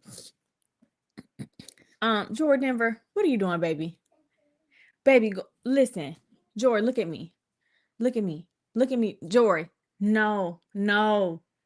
Upstairs, baby. What did mommy tell you about listening the first time? Jory, what did I tell you about listening the first time? Do I need to call your dad? No, baby. Jory. Stop. You're not listening. Let me call your dad. Because I didn't give you several chances. Put her back. You talking about fine and then taking her out. I'm trying to conduct myself right, Jory. No, you're going to bed. Close my door. Jory, stop. Because y'all don't do this to y'all daddy. I just don't get it. It's like I'm boo-boo the fool. Jeremy said do something, girl. Y'all ain't gonna see them come out their room ever again. He said go in y'all room. He said go in y'all room, don't come back out. They gonna be up in there to the hell freeze over. But I said they pushing my buttons, coming down the stairs, doing this, I'm like, what is it about me? What is it about me? Jeremy was had them the other day and I went out to go work. Or I don't know what I want to go do. I think I want to go show houses. But anyway, I come back, the kids clean. They didn't even realize, kids quiet in the room. He's like, yeah, I told them to go in their room and stay in there because he had to work in the basement. So he didn't want them to be trying to come down there. So he's like, I told them to stay in the room. I come in there. They didn't even realize I came back in the house until 30 minutes later. And because I think I was laughing. And they was like, Mommy, is that you? they bust down them dang on stairs. And I was like, no, what y'all daddy stay? Go back in that room. Then when they realized I was back at the house, no, it's like they never stayed back in that room ever again. I was like, I just don't get it. I just don't get it what it is about me. Like, why they won't listen to me the first time. Like, I be trying to do gentle parenting, and then I got to put in a little rah-rah. But Jamie was like, yeah, because you got to get them respect. I'm like, yeah, they do respect me, but I don't know if it's because he's big and he ferocious to them, and it's just like I'm just so cute and dainty, and I don't know. But Jeremy don't have these same problems. If we talked about our experiences with kids, it would be like night and day. We just don't have the same equal balance of problems.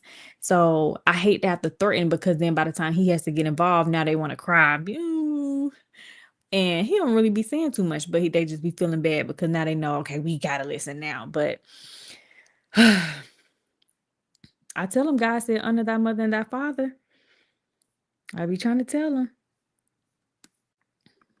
It says, I found your channel when you got that chemical peel. Yeah, a lot of people did find it because of that. I don't know what I was thinking, putting it as my dang on thumbnail, but hell, it worked. Yes, she's this. She thinks she the mama. Yes, the baby's first name will start with a J. And my dad is very mad about that. He's very mad about that. He's like, the baby's name, just why can't it have your initials? I'm like, Dad, because it's my baby. Like, what do you mean? And I don't want the baby to now be isolated. All the kids got the same initials. Now, granted, their brother doesn't, but all my kids have the same initials. So why would one of them not? Like, he says, I think George gonna be the one to take you through it. I'm thinking the same thing. We had the dang on cheer practice, and they asking the girls how school going, because everybody know about homeschool. They get the Jory behind talking about how Jory, how's school? You like everything? And she was like, no, I hate school. I'm like, she loves school. She was like, no, I don't, mommy. I was like, Jory, be quiet. Like, why you want to say this? Then we had the parent teacher conference. For homeschool, they mandate you to be able to let your kid talk to the teacher. I guess they gotta do like a little small interview. Girl, they interviewing Jory last whatever week that was, right before we went to San Diego. And she the teacher talking about something, what's your favorite part of class? And she's talking about when we say goodbye. And she's like, well, what else do you like? She said, I don't really know. Oh, lunchtime. I'm like, oh my gosh, Jory, like, come on now. You don't even have the gift of gab. Just make up something, pretend, or for crying out loud. Jesus Christ. No, I did not always want these animals. This was Jeremy's dream. He said God told him that he wanted us to have acres and land and farm animals and a garden and all these things. Do y'all think I ever was thinking about having no damn goat and a chicken? No. But they give us eggs. We still haven't done too much with the goats. I don't even know when they're supposed to start producing milk, because we got the small breed goats. I'm like, I can't tell when they full grown. I'm like, when do a goat become full grown when you got a dwarf goat and they don't grow past a certain size? So I got to call around and ask, like, when do you start milking this goat? Because I don't know when they're capable of being milked. Like a regular dog that grows into an adult dog, you could tell the difference. The Lily is the same size. She's at her full grown size and still looks like a newborn goat.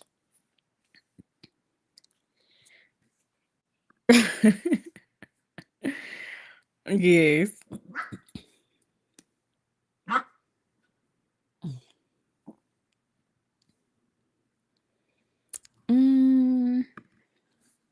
Imani is doing so good. She's doing so good. I don't get to talk to her as much. But I do. I talked to her. They came over for Jory's birthday party, because I called her mom and I invited her over, and I didn't think she was gonna bring them, but she brought them. Not that we got no issues or nothing, but I just didn't know. She's not one of those, like, you just don't know. So she brought them, they showed up. I was like, oh yeah, here, because they didn't do the RSVP thing. However, we were pregnant. It was the early stages of finding out I was pregnant, and I was trying not to have a panic attack, and I ended up having a panic attack in the middle of the birthday party. No one saw it though. Surprisingly enough, why no one saw it? Because all the kids thought it was a great idea. And this is how the panic attack ensued, because all the kids decided to start poking and popping the balloons in the house. And they were popping it so much, and my body was not going, like, it was not going good with it. And I overheated, and they would not stop. All the kids were loud. They were flipping. And after every pop, after pop, pop, pop, pop, pop, pop, pop, like I literally had a whole panic attack. And no one caught it, but I was able to. My mom had looked over and was like, "Are you good?" So she got me some water, and I was able to, get through it. But I was like, "Oh my gosh, this is insanity." Says, "Will I be pregnant by the wedding?" Well, we postponed our wedding so that I wouldn't be pregnant at the wedding.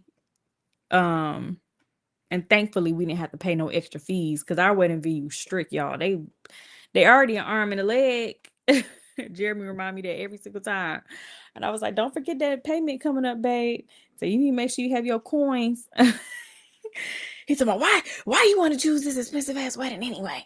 I'm like, boy, you gonna be the main one happy. Like, I know we both happy. It is expensive. And sometimes I do be like, we could have just eloped, but then we did that. But I was like, well, we could have just did something else with this money. But I genuinely, it's not even, I'm one and done. Like, this is my end all be all. I want to have the memories of this. You only live one time. Like, I think for me personally, I genuinely want a really big wedding, and not big by people, big by the experience, and, not basic type of thing. But like I told y'all in the last vlog, we're not about to have hundreds and hundreds and hundreds of people. Probably no more than 160. We still got to go through the list and see. What time is it? Am I holding y'all up too late? No, I had told myself 8 to 10 was my max.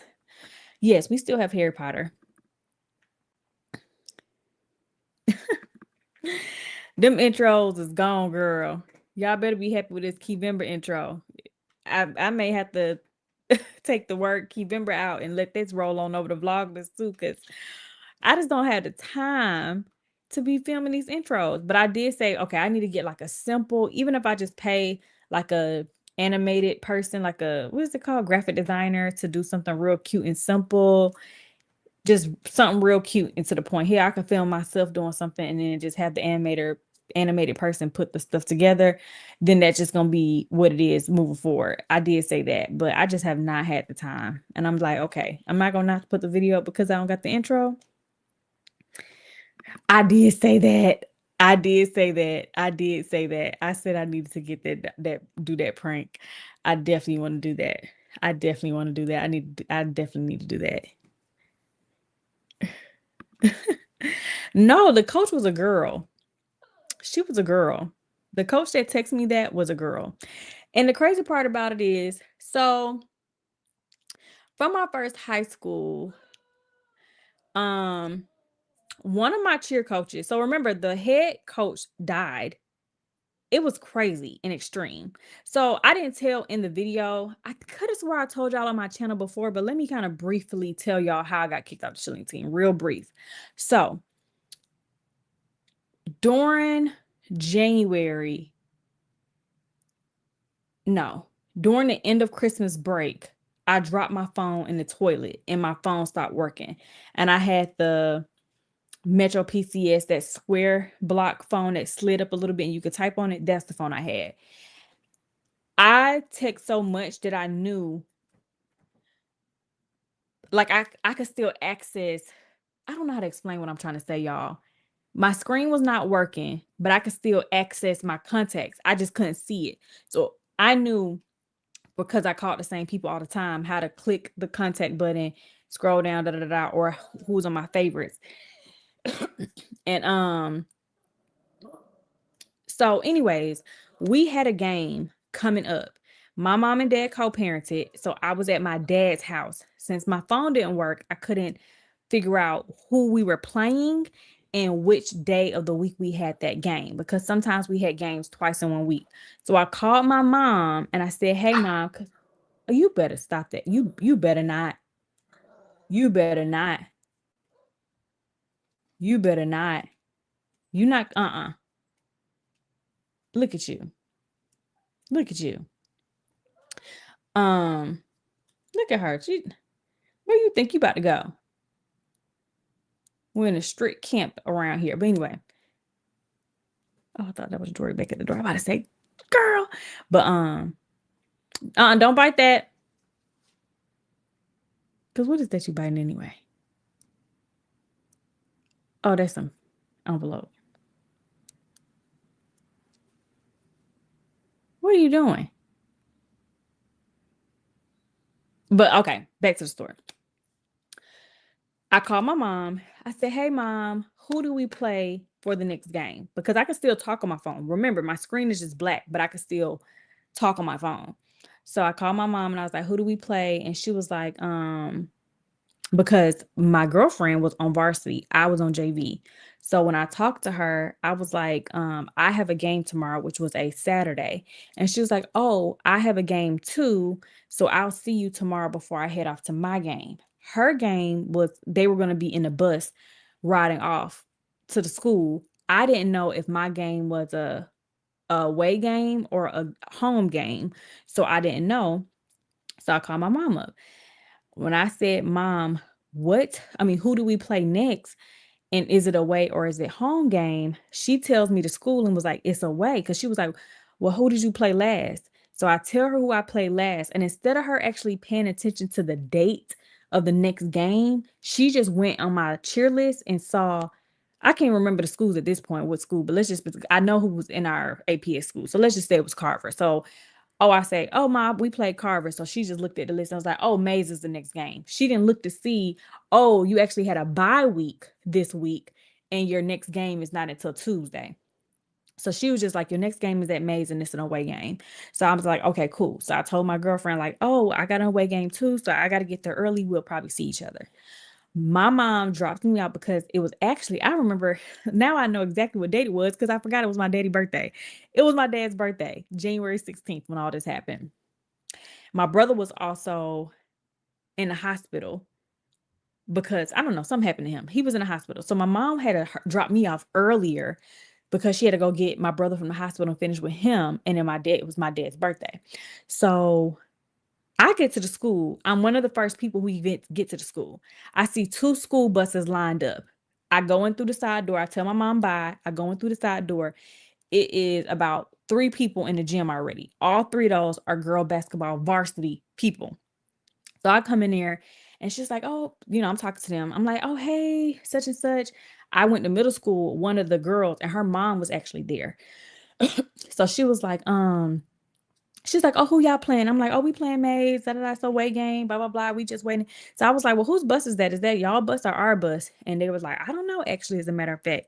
So more people kept coming into the gym, but nobody was coming in for JV. So the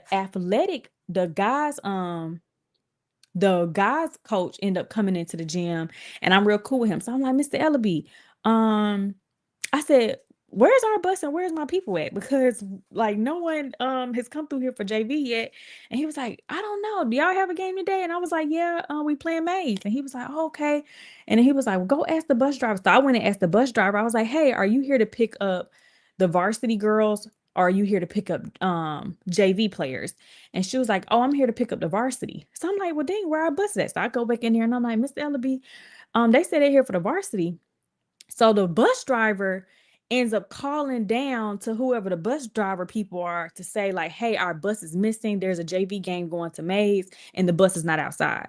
So they was like, "Yeah, we have a JV girl here and we just trying to make sure she didn't miss the bus." Like we were trying to figure out what's going on because Mr. Ellaby just didn't know, quite frankly, if we had a game. So the gym is now more packed. Mind you, my girlfriend not even there yet. Mr. Ellaby ends up calling the head varsity coach, cheer coach, and my cheer coach. My cheer coach, um, didn't answer at first. So he just talked to the head coach, who's not my coach at the time. He talked to the head coach because he knew she was on her way because they actually had a game. So he was like, hey, one of the JV girls is here and she's trying to figure out what's going on because I ended up telling him like, hey, my phone doesn't work and I'm on limited, like what I can do. So I need to know what's like going on because if y'all leave and I'm still here, like I'm gonna be screwed. So he was like, hey, Miss such and such, the cheer coach, who God rest her soul, she passed away at this point. But he's like, hey, Miss such and such, one of the JV girls is here. We trying to figure out there's a game.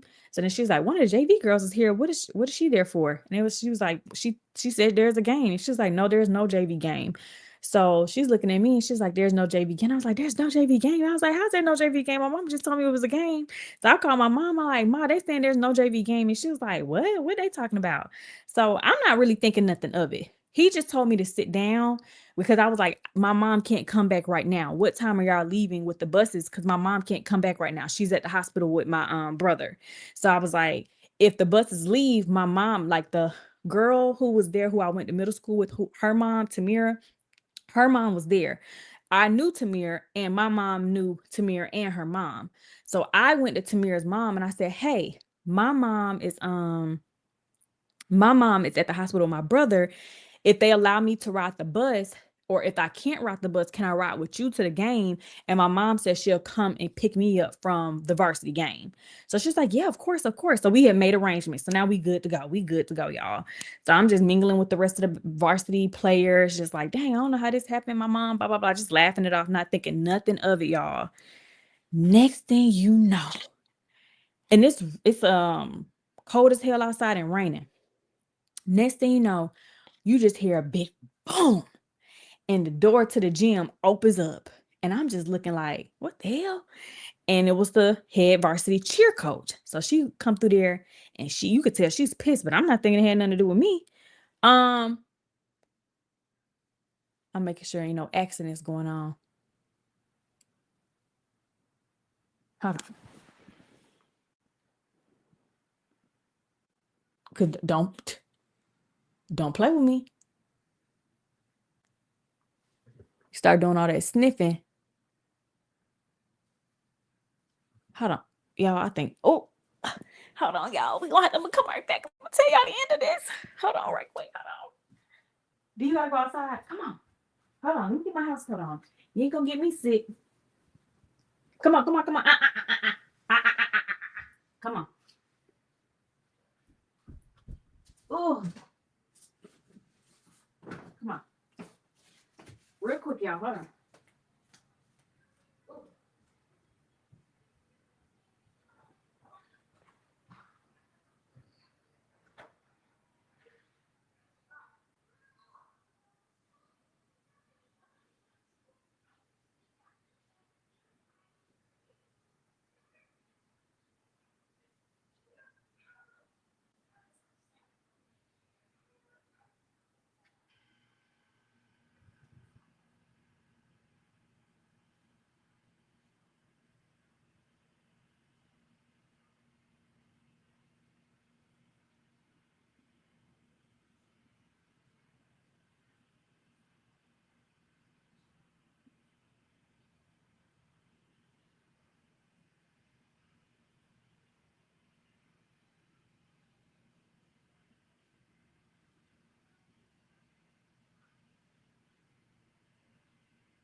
Girls, are y'all asleep? Are y'all asleep? Huh, baby? Journey. Don't be mute, baby. Respond. Are you asleep? What are you doing? What are y'all doing? Few more minutes. For 1 second, Jaya, but the moment y'all do something inappropriate, I'm taking her away. Y'all cannot play with this animal like it's a human I mean, a doll. No, I'm not doing that. We're just trying to help the puppy enjoy keep It's on one, y'all all for one and one for all. Upstairs with the dog for 10 minutes, and then I'm taking her back, and y'all going to bed. If I got cameras in your room. If I look at the camera and see that y'all doing something to hurt the dog, it's gonna be a problem. Don't worry about it. I got secret cameras. Bye. I got secret cameras and everything. Oh, y'all, this. Oh, sorry, y'all. My dog. This dog. We need to get a little system so she can bark. But she'll let you know when I start seeing that little sniff, sniff, sniff. Oh, we going outside. But okay. Where was I? We telling the story of how I got kicked off the cheerleading team in my first high school. So the coach pulls up at the school, the head coach pulls up at the school, busts through the thing. 2 seconds later, the JV coach busts through the door. And I'm like, well, damn, if we ain't had no game, what was her name? I can't remember her name, but what's such and such doing here? Y'all. So I'm like, okay, well, the JV coach would definitely have to be here for me, but why are they were looking so intense. So they was like, Keisha, come here right now. The whole gym is looking crazy. Everybody looking, and they was like, what do you think you're doing? And I was like, what do you mean? Like, they were like, why are you dressed out? And I was like, because I thought we had a game today. And I was like, I didn't know it got canceled. And it was like, it never got canceled. We have a bye week. And I'm like, okay, well, I was at my dad's house. So I called my mom and I asked my mom, who do we play? And she said, Mays. So she didn't pay attention on the schedule to see that the date was for next Tuesday and not for Saturday. She just looked at the immediate next game we had and didn't pay attention to the date. So they were like, we're calling bullshit. And I'm like, what? Like, what are you talking about? Like, what would be the conspiracy? Like, I just wanted to get dressed up in my cheer uniform and be up here on a Saturday. Like, what's going on? So they were like, we know you came up here for your little girlfriend. And I was like, what? And mind you, she still hadn't even gotten to the school yet. So I'm like, what? And I'm like, so you think I put on my uniform to come up here to pretend I had a game just so I could secretly get on a varsity bus so I can see her play when I could have just went to the game if I wanted to go to the game? Like, that's not making sense to me. So they were like, your behavior has just been completely different ever since you got into a relationship with her. And for one, we don't even condone that behavior to begin with, which was so perplexing to me when they said that, because there was a girl on the varsity team, one of the varsity cheerleaders who first of all, let's rewind it back a little bit further. This head varsity coach was the head varsity coach both years, freshman year and sophomore year. This is my sophomore year. The captain of the cheerleading team when I first got there was, I forgot his damn name, but it was a gay male. And he was captain. I'm confused. Fast forward now, you're talking about my behavior and how this reflects, and I'm this and I'm changing. And I'm like, I haven't done anything. This is a genuine mistake. And it's a mistake, honestly, that my mom made, because I don't have the schedule. And I pulled up my phone. I was like, my phone does not work. It has a black screen. I had dropped it in the toilet and I don't get it replaced until sometime next week. And I said, I called my mom yesterday and she told me this was the game. Like, I wouldn't make up this whole thing to come up here for a girl. And they were just like, you know what? At this point, if this is the type of behavior you're going to carry on, you're off the team. So you can hang that up. And I was like, well, my mom can't come up here because she's at the hospital with my brother. So I still have to go to the varsity game. And then she was like, you're not getting on that bus. You're not even you're not a varsity athlete, so you're not riding the bus with me. And I said, yeah, but I'm an athlete of the school. And they were like, not no more. I was like, what? Like, I was like, there is no way. So the girl, Tamira's mom, overheard what was going on, because I'm crying. I'm talking like this regular now, y'all, but I told you I'm more healed. I'm healed, Keisha. Back then I was boohoo crying. I was like, what? So I'm crying so hysterically. I'm really cool with Coach Ellerby. He tries to come in and insert himself. And he was like, no, it genuinely seemed like she was confused, blah, blah, blah, blah, blah. And then Tamira's mom came over and was like, hold up. I'm not trying to insert myself in y'all's business. However, I'm a mom and I don't feel comfortable letting her stay here until her mom gets here. She can ride with me in my car. I will pay for her to get into the game. So y'all don't have to worry about anything. I'll take her under my wing. They gonna come in there. So then they told me to go sit down for a second. I go sit down. They're talking amongst themselves. They leave out the other door into like where the main part of the school gym and all the offices are. I go call my mom and I'm like, Ma, you need to come up to the school right now. And then she was like, why? I'm crying hysterically. I'm like, they just kicked me off the cheerleading team. And she's like, they kicked off the cheerleading team. How did they kick you off the cheerleading team? And I was like, Ma, get up here now. Get up here now. So she's like, I'm on my way. I'm on my way. So my mom was down her way. They talking, blah, blah, blah, blah, blah. 10, 15 minutes go by. The coach is back in the gym. And now it's the head coach of the girls basketball team. So the head coach of the basketball team walks in there and she's like, let me speak to you, Miss Anderson. So I'm like, oh my gosh, what is going on? I'm crying. Everybody's looking at me. It's so embarrassing. All of this is over nothing. And I go to the head basketball coach and she was like, you just become a big distraction for our program. So moving forward, you're not allowed to come to any varsity games for the remaining of the school year. I'm like, what? Like, y'all have really got to be fucking kidding me, right? Like, and mind you, I'm talking to y'all regular, but I was crying my eyes out because this was just all one big misunderstanding. I would never pretend to come up to a school on a Saturday morning, put on my whole cheer uniform, do my hair, everything, to be potentially stranded for my girlfriend. Like, it doesn't even make sense when I could have easily just went to the game. I could just go to her game and just say, hey, I don't have a game today. Let me go to her game. It just didn't make sense to me. I don't know how it made sense to them in their head, but it made sense to them in their head. Yes, I'm allergic to acrylic. I'm trying to scroll through to get to the newest company. Comments. So yeah, so the head coach. Now the coach who texted me throughout the school year, and I had plenty of stories that coach did. She should have been arrested and fired and all these other things, but she did a lot of inappropriate stuff throughout the school year. She shows up, y'all, and she just a big B word. And she come up in there. Mind you, my girlfriend's still not there yet, which is kind of better because that would have been even more embarrassing.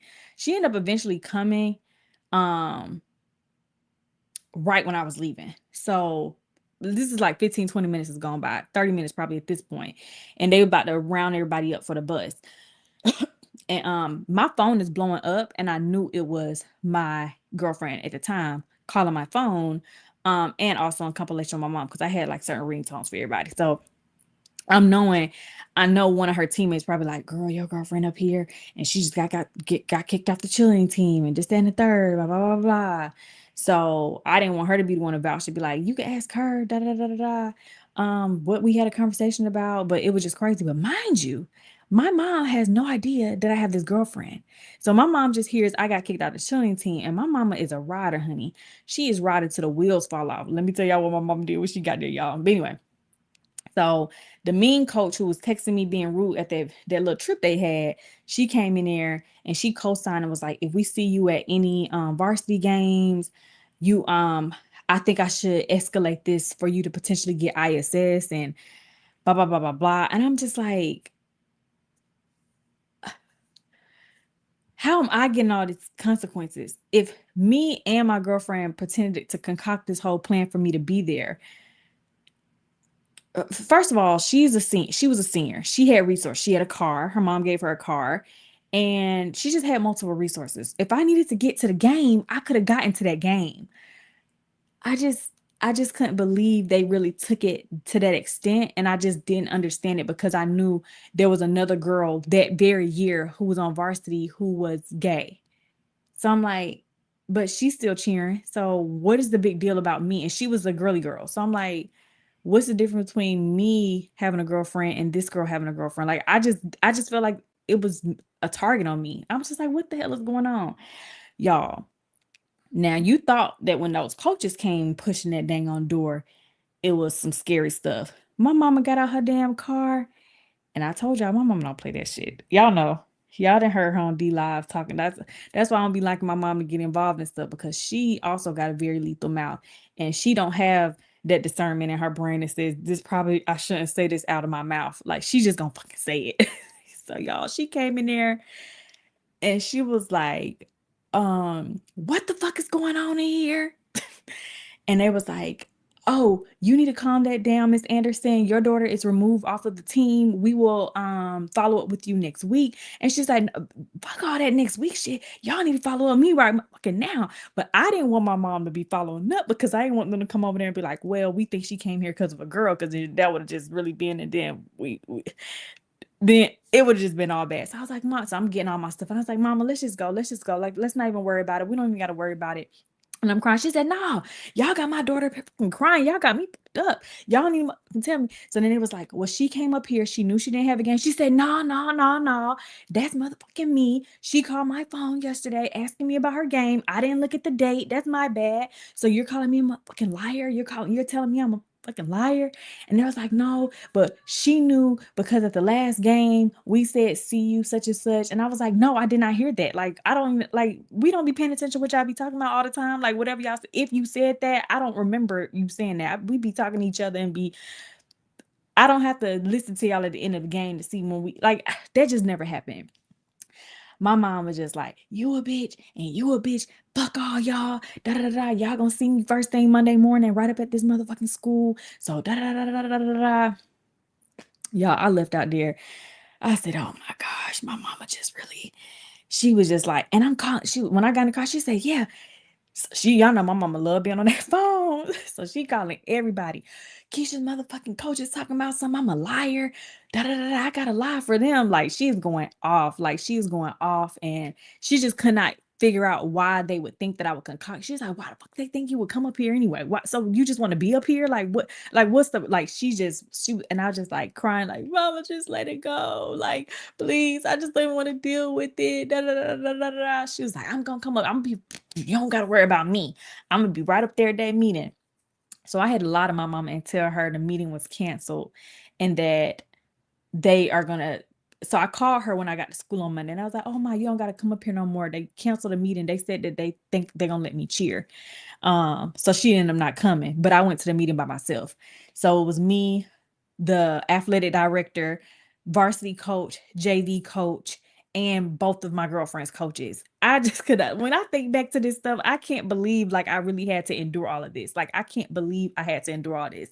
So I pretty much, long story short, that's when they told me they were removing me for the rest of the season off of the squad. And they had not finally decided whether or not they were going to allow me to try for JV, which everybody knew I was like the best girl on the team. Like, I had captain in the bag. So I was going to be captain. And they were like, and they knew that, because I used to always joke about, I can't wait to be the captain. I can't wait to be the captain. So they was like, you can hang that captain stuff up even if we let you back on the team. You know you won't be no captain of our squad. And when I heard that, I just knew, let me start finding, like when your boss tell you something, you about to find another job. Immediately I was like, let me go find me another school to go to, because what you talking about, I won't be a captain. I said, yeah, this not gonna work out for me. So yeah, I ended up getting kicked off, y'all. Whew, that literally, and I couldn't say anything. I just couldn't say anything at all, because I had to keep everything a secret. I had to keep everything a secret, and it was just really unfortunate. Even when I got, so the way my dad found out that I had a girlfriend, because I didn't put that part in the story either. I'm gonna tell y'all this last thing, then I'm gonna let y'all go, because I know y'all gotta go to bed and get ready for work. So the reason how my dad found out I had a girlfriend, this same heifer that got me pretty much, I ain't gonna blame her for getting me kicked off, because it really didn't have nothing to do with her. It was all the coaches being crazy. But when so that was January. The season ended March. So February, the head coach dies. The head coach dies, literally. I think she had a heart attack or an aneurysm, one of those extremes. And she was young, so it was so shocking. Like, she had a young son, Everybody was crying. All the cheerleaders were crying. So they were planning her funeral. And mind you, I was benched for the remainder of the season. But when they called all the cheerleaders to go have a meeting, the JV coach was the one who was overseeing everything, because now technically she's over all the cheerleaders because she's the only coach left. And she pulled me to the side and was like, hey, I don't think I'm going to allow you to go to the funeral and participate with the cheerleaders. And I was like, why not? And she was like, I think it would be disrespectful to her. I don't think she would have wanted you to be there, given the last situation that just happened. And I'm like, are you serious right now? Like, so I'm gonna be the only cheerleader in the whole school who can't go. So she was like, I think that's just the best decision. That's the decision I've made. So out of all the cheerleaders in school, I couldn't participate in the funeral. Anyways, so the day of the funeral, all the cheerleaders are gone. I'm still there. There was remember when I told y'all in the video that there was a STEM girl there, and one of my best friends at the time was like, you know how my mama feel about such and such. You know, she already be telling me not to be hanging around her too much. So that girl particularly, who was also dating the varsity cheerleader who I said, there's a gay girl on your team. So why are you targeting me when there's another gay girl on the team who's also girly girl? So what's the difference? But anyway, so she was dating the girl who was in my grade level, who I call, I forgot what I call her in this story, but we're just gonna call her Kay. Her name started with a K. So Kay had a crush on me. And she used to, you know how people have a crush on you and they always just be trying to play flirt? Like she always used to do that. A lot of people cut that shit out when I was dating my girlfriend because she was very mean and people knew they used to always joke like, oh, Keisha dating a bodyguard, so we ain't gonna touch her, we ain't gonna do nothing to her no more. Because a lot of guys try to talk to me at the school and they used to be like, we ain't gonna fight your swole ass girlfriend. Like that was just a running joke. Because she was swole, she was from Jersey, all this other stuff. But anyway, so I'm at the school the day of the funeral. Everybody doesn't know I got kicked off the cheerleading team, but a lot of people had some kind of knowledge about what happened. And the girl, Kay, I'm walking in the hallway crying on my way to class. So she comes up to me and she was like, are you okay, Keisha? And I was like, I'm actually kind of really sad. And she was like, why? And I was like, that's just messed up that I'm the only cheerleader who can't go. Like, I never even did nothing to her. I had a great relationship with her since last year, since I've been here. Like, I was her favorite JV girl. We always talked about me being captain, and all this just crazy stuff happened. And now I can't go to the funeral. So I'm just telling her this stuff. And she was like, it's gonna be okay. She wiped my tear and kisses me on the cheek. And she's like, it's gonna be okay, Keisha. I got your back. And I was like, girl, you can't be kissing me on the cheek. And she was like, it was just a friendly kiss. I ain't mean, it's nothing like that. I swear it's nothing like that. It's just friendly. And I'm like, girl, my girlfriend don't play that. Don't do that. No, like my tears dried up real quick. I was like, don't do that. Don't do that. Y'all, I go home and I'm just too honest in my relationships. I could never do nothing behind nobody back. I'm too honest. So I go home that night and I'm talking to my girlfriend and she was just like, oh, how was the day? Da, da, da, da. I was like, yeah, I was crying a little bit in the hallway. And I think you would never believe what happened. And she's like, what? And I was like, Kay came up to me and she had wiped my tear and gave me a kiss on my cheek. And she was like, what? And she was like, and what did you do back? And I was like, of course I wiped it off and told her not to play with me like that. And then she was like, yeah, you gonna have to let her know not to try no shit like that no more. And I was like, oh, don't worry, I did. We never talked about that again. We never talked about that again. That was February. The season ends March, April, whichever month it was. My girlfriend texted my phone and was telling me to come to meet her in the bathroom. Right when the season ended, a week or two later. And I'm like, what am I meeting you in the bathroom for? So she was like, during your lunch period, I need you to come meet me in the bathroom. And I was like, for what? So I'm like, girl, I ain't meet you in no damn bathroom. She has two of her best friends who were on varsity as well. They come to the lunchroom and was like, hey, Keisha, your girlfriend need to see you in the bathroom. And I was like, oh, maybe she about to do like a little surprise or like, I don't know what's about to happen. But I'm thinking like, it got to be something special. She done got her teammates involved. Y'all, I go to the bathroom. First of all, it's 5 of the basketball girls lined up outside the bathroom. And I'm just like, well, what's about to go down? I go in the bathroom and my girlfriend is standing right there.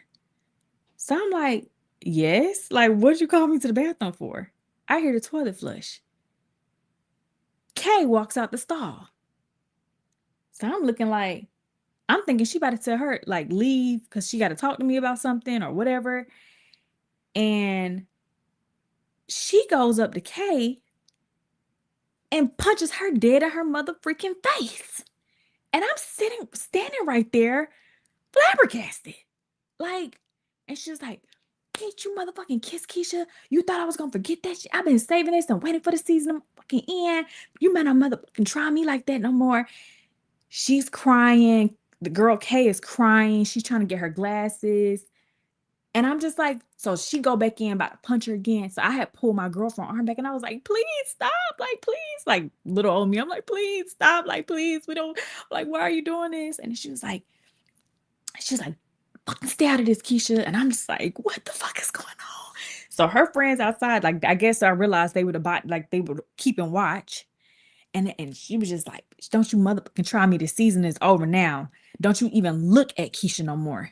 When I tell you Kay never looked at me another motherfucking time, Kay never looked at me again. And we had a class together. Kay never looked at me again. I could not believe it. I couldn't believe it. So Kay leaves the bathroom. I'm talking to my girlfriend, like, why would you do? I'm crying, like, why would you do that? Like, why would you do that? Like she's gonna probably tell them because she had told my girlfriend told Kay, don't you motherfucking say shit to nobody. And she was crying. She's crying. Kay's crying now. So she's like, I'm not, and leaves. And my girlfriend was like, don't you when I'm checking somebody, don't you motherfucking ever step in like that. I'm gonna have to hit your ass. And I'm like, what? I'm crying. And she's like, no, take your ass back to the lunchroom. And don't you ever let nobody put their lips on you like that again. And I'm like walking back to the lunchroom, like in disbelief. Like, I'm just like, what the hell? Like, what am when as now that I'm 31 and I think back to these moments in my life, because a lot of this stuff I had to unpack in therapy. I had to do the work. So that's why I can talk about it the way I'm talking about it now. It's not that it's lighthearted to me because there was years where I cried myself through this and I got angry, pissed, mad, crying, all these different emotions. But I'm in a better place now. I'm way past all that. But I couldn't believe it. But let me tell y'all what happened next. So the next day, I'm in class. Yeah, I did go through a lot.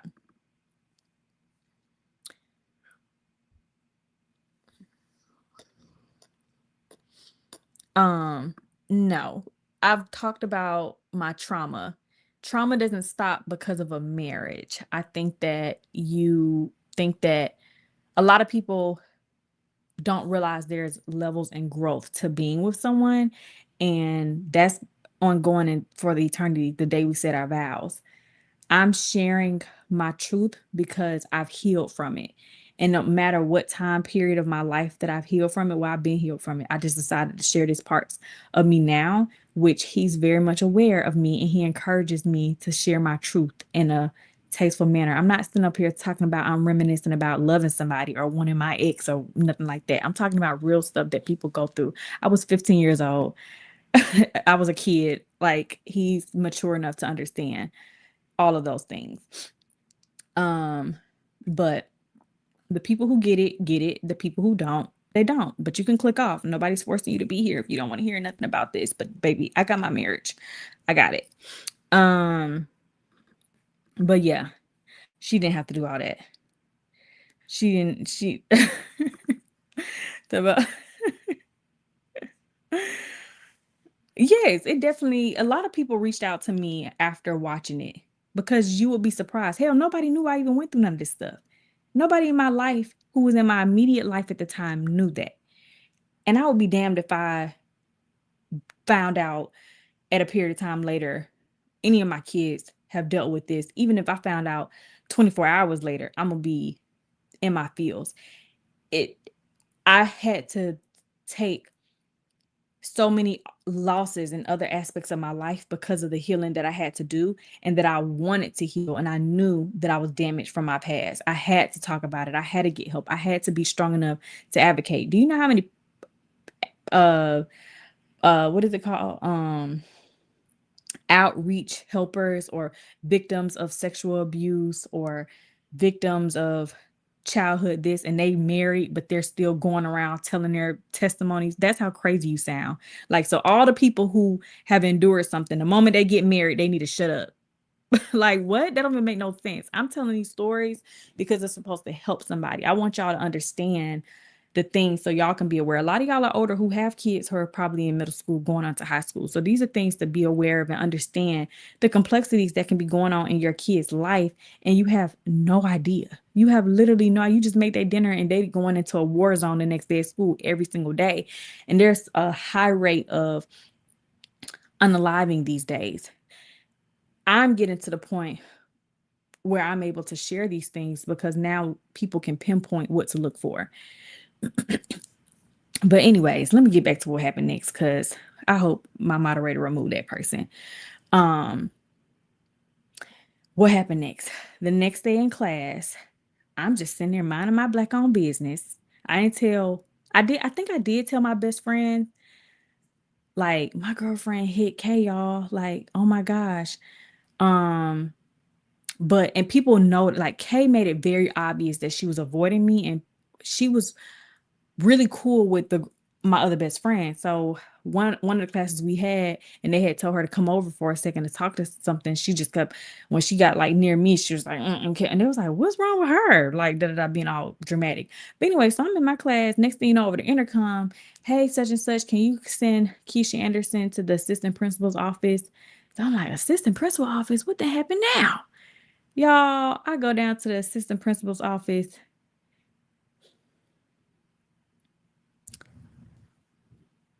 What did he say? What did he call me? Instigated a fight.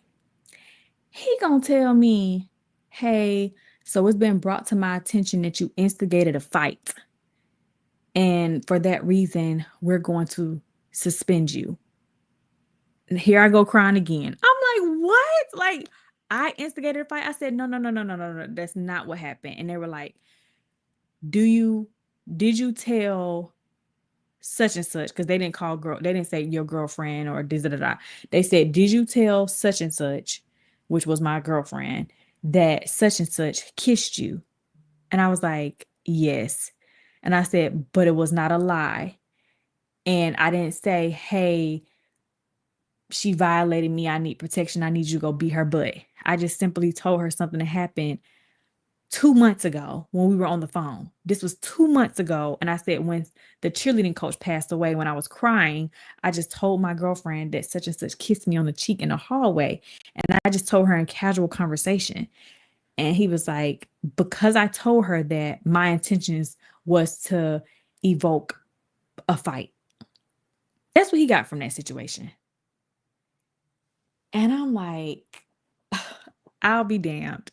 So they suspended my girlfriend. They gave her a week of suspension. And they told me I was suspended for a week. And of course I'm crying because I got a perfect record. I'm like, oh my gosh. So they was like, well, let's call your mom. And I was like, no, don't call my mom. So I was like, call my dad. Because I was like, my mama does not need to come up here again about no foolishness. She's going to go off. She's going to probably bring up every situation she knew about, but never could figure out what was going on because she knew so much stuff that was kept going on to me that school year, but she just never knew the root of it. So anyways, they called my dad and they was like, hey, your daughter has instigated a fight between a girl on a basketball team and one of her classmates.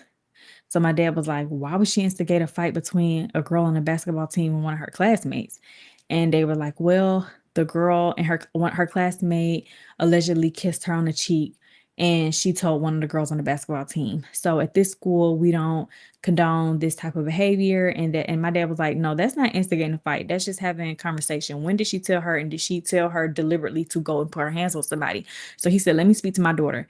So I got on the phone. I'm crying. He was like, baby, calm down. What's going on? And I was like, yeah. So the cheerleading coach passed away. I told him the whole story, everything that happened. I was like, cheerleading coach passed away. I'm crying in the hallway. The girl, my classmate, kissed me on the cheek, and I ended up just telling such and such. And he was like, well, why did you tell the girl on the basketball team? And I was like, well, that's what happens when you're really close as friends.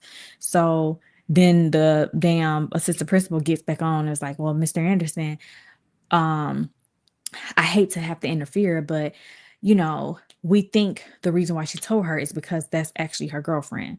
So my dad is very level-headed, very calm, very rational, does not overreact, he thinks before he speaks, the complete opposite of my mama. So he was just like, let me have a conversation with my daughter again. So he gets back on the phone. He was like, well, baby, I can't leave work to come get you. So I'm going to call your mom and tell her to come get you. And I'm going to call and have a conversation with the principal really quickly. So he told the assistant principal he was going to hang up the phone and call the school and have a conversation with the principal. And he'll call back and my mom was going to come get me. Long story short, my dad, with his level-headed, mature thinking, was able to get me from having a week off of school. I think they narrowed it down to like 2 days. It was not going to go on my record. I just had to be out of school for 2 days. I was going to be able to get all my work. And he had a conversation with he didn't know at the time, of course, I was dealing with anything in my relationship, but at that point, he was able to read the room. Whereas my mom was kind of like in denial every time something was going on.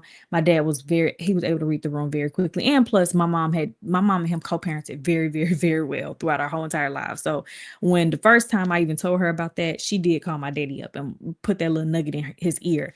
And then every time she felt something, she would be putting nuggets in his ear. So my dad kind of knew, like, okay, so this is true.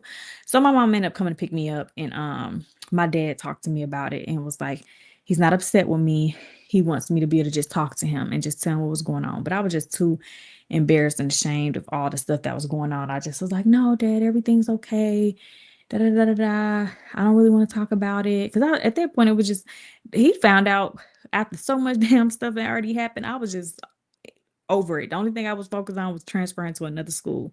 And that's exactly what I did. But yeah, y'all, it was a lot of crazy stuff that went down during that chapter of my life. And I'm just so happy that I was able to still graduate with honors. Like I just got to pat myself on the back because, baby, all that. And this is, like I said, I have so many stories. It was always constantly something happening. And when I read through my comments of that video, I saw someone telling me, like, when they were in a relationship before and how it was just kind of like God was trying to give them the warning signs, and it was like constant, never ending, something just kept going on. And that's exactly literally what I felt like was going on. But this was years and years and years and years and years and years of just, and one person can only take but so much. That's why when people are like, I can't believe or understand like how you was able to take all the stuff the trolls did to you. It's like, I don't want to say I'm built for this, but it comes from what I've endured as a kid. Like, I was able to weather the storm because people was like, your man just did this to you and you still showing up on YouTube like everything's okay. I've done that before. I know how to show up like everything's okay. I know how to get the job done and handle my shit. Like, at that time, it was just school. I'm still turning in my projects at the time. I'm still passing all my tests. It was never a time where my teachers are like, well, Miss Anderson, we need to sit you down because your grades are suffering. Never did my grades suffer. Never. Never, ever, ever. Anytime with cheerleading, everything that was going on, I would cry in between practice or whatever I had to do. But on that field or on that turf, on that mat, or when I was on the competition floor, I was the best of the best. Like, you would never know Keisha was going through so much stuff. I had to train myself how to still show up because I feel like I had to do it for other people. So regardless if it was something that I just was embedded with or something that was based off my circumstances became of me, This started happening when I was 15 years old, 16 years old, 17 years old, 18 years old, 19 years old, 20 years old. I'm used to showing up when shit does not look good. Other people, that's not their norm. They crumble, they crash. Some people could not fathom being able to function in dysfunction. Some people hear what I dealt with or see bits of. I've had so many YouTubers who I'm cool with tell me, girl, if I even had half the videos made about me that I've seen made about you, I don't even know what I would do. Like, I would literally crash the fuck out. Like, I wouldn't know everybody's sitting here lying on me about this or talking about this or like villainizing me about something that's not something I did wrong. I don't know what I would do. I would not know how to handle that. And people, there was no way to explain it during that time of why it looked, was it healthy for me to still show up at a full capacity given the circumstances of everything that was going on the internet during that time period? No, it was not. I'm just used to doing it. And I don't need permission from other people for me to do it. I don't have nobody else that need to be in my ear saying, well, Keisha, you know you're a YouTuber. You know you got to get these bills paid. You know you still got to produce your content. So I don't care what's going on in your personal life. You still need. I know how to still show the fuck up. I still know how to show up. Is it hindering me because of the brokenness internally? Absolutely. Because stress kills. People die young all the time because of all of that. The bondage that they never healed from. The shackles that tear them down. And that's why I'm very mindful of when I do respond to some people who don't mean me well, because you don't really understand the impact of somebody else's life. And they may not know how to be well balanced as you are. I'm a well balanced person, which means, you know how they say misery loves company, and that people like to see other people down when they down. I've never been like that, but other people are. And although it's not right for people to be talking shit about me, it's not right for people to talk about my kids or talk about this or talk about that. It's not right, but somebody else could have been 15 years old getting bullied at their school, and now they 60 years old on the internet, and they never got healed. They never had people around them who genuinely loved them. Because I still had love within my family. Like, yeah, my mom didn't know about my sexuality, but we were still best friends. We knew everything. She knew everything else that was going on with me, but that part of my life, which was a big part in giving the things. Do I wish I could went back in time and we could have handled it better? Absolutely. But once I spoke to my mom's sister about, like, you know, a lot of people, there's like such a taboo when it comes to therapy, getting help with mental health. A lot of people don't know, like, therapy helps. A lot of people don't understand therapy helps, and to go and seek help. I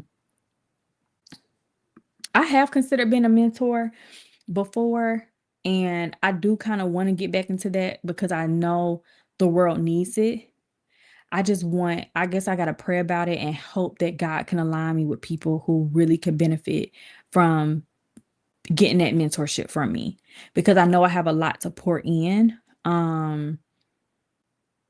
I know I have a lot to pour in, but when you pour in, when you have this much heaviness on you and you could pour into people, you don't want to have somebody playing around with you. Like, some people like to play, and I don't want that to happen, or not take it as serious, or really be mentally ready to do the work. And there were so many times where I wasn't mentally ready to do work. Like I said, I was sent to a therapist when I called the hospital myself, but I wasn't ready to do the work because they're asking me what's going on. And I'm just sitting here saying, oh, I got kicked out the cheerleading team. Okay, well, why? Like, well, what's going on? Let's talk about it. Well, I got kicked out the cheerleading team, and cheerleading is my life. Okay, well, why did you get kicked out the cheerleading team? I don't know. It was a misunderstanding with the coaches. They thought I just showed up to the game. Okay, well, why did they think that? I don't know. You have to ask them. That's not therapy. Me sitting here telling people half-side truths just because, you have to be able to really dig in and unveil yourself when you go get that type of help. And it can't be done on the internet, because some people, that's why you see all the crash outs going on social media. You have to be able to do the work, and then you have to be able to show up in your real authentic self. You have to be able to show up. I don't have no shame in anything I share. I mentally think about everything that I share on the internet, because anything that I share on the internet is going to impact me, whether good or bad. So I have to always be cognizant of whatever I open up myself to and whatever I'm inviting into my space. And I knew closing the chapter of how most people found me was vital because of where I am with my walk with God. That's the main reason why. But so people can start to have aha moments and start to realize, you know what?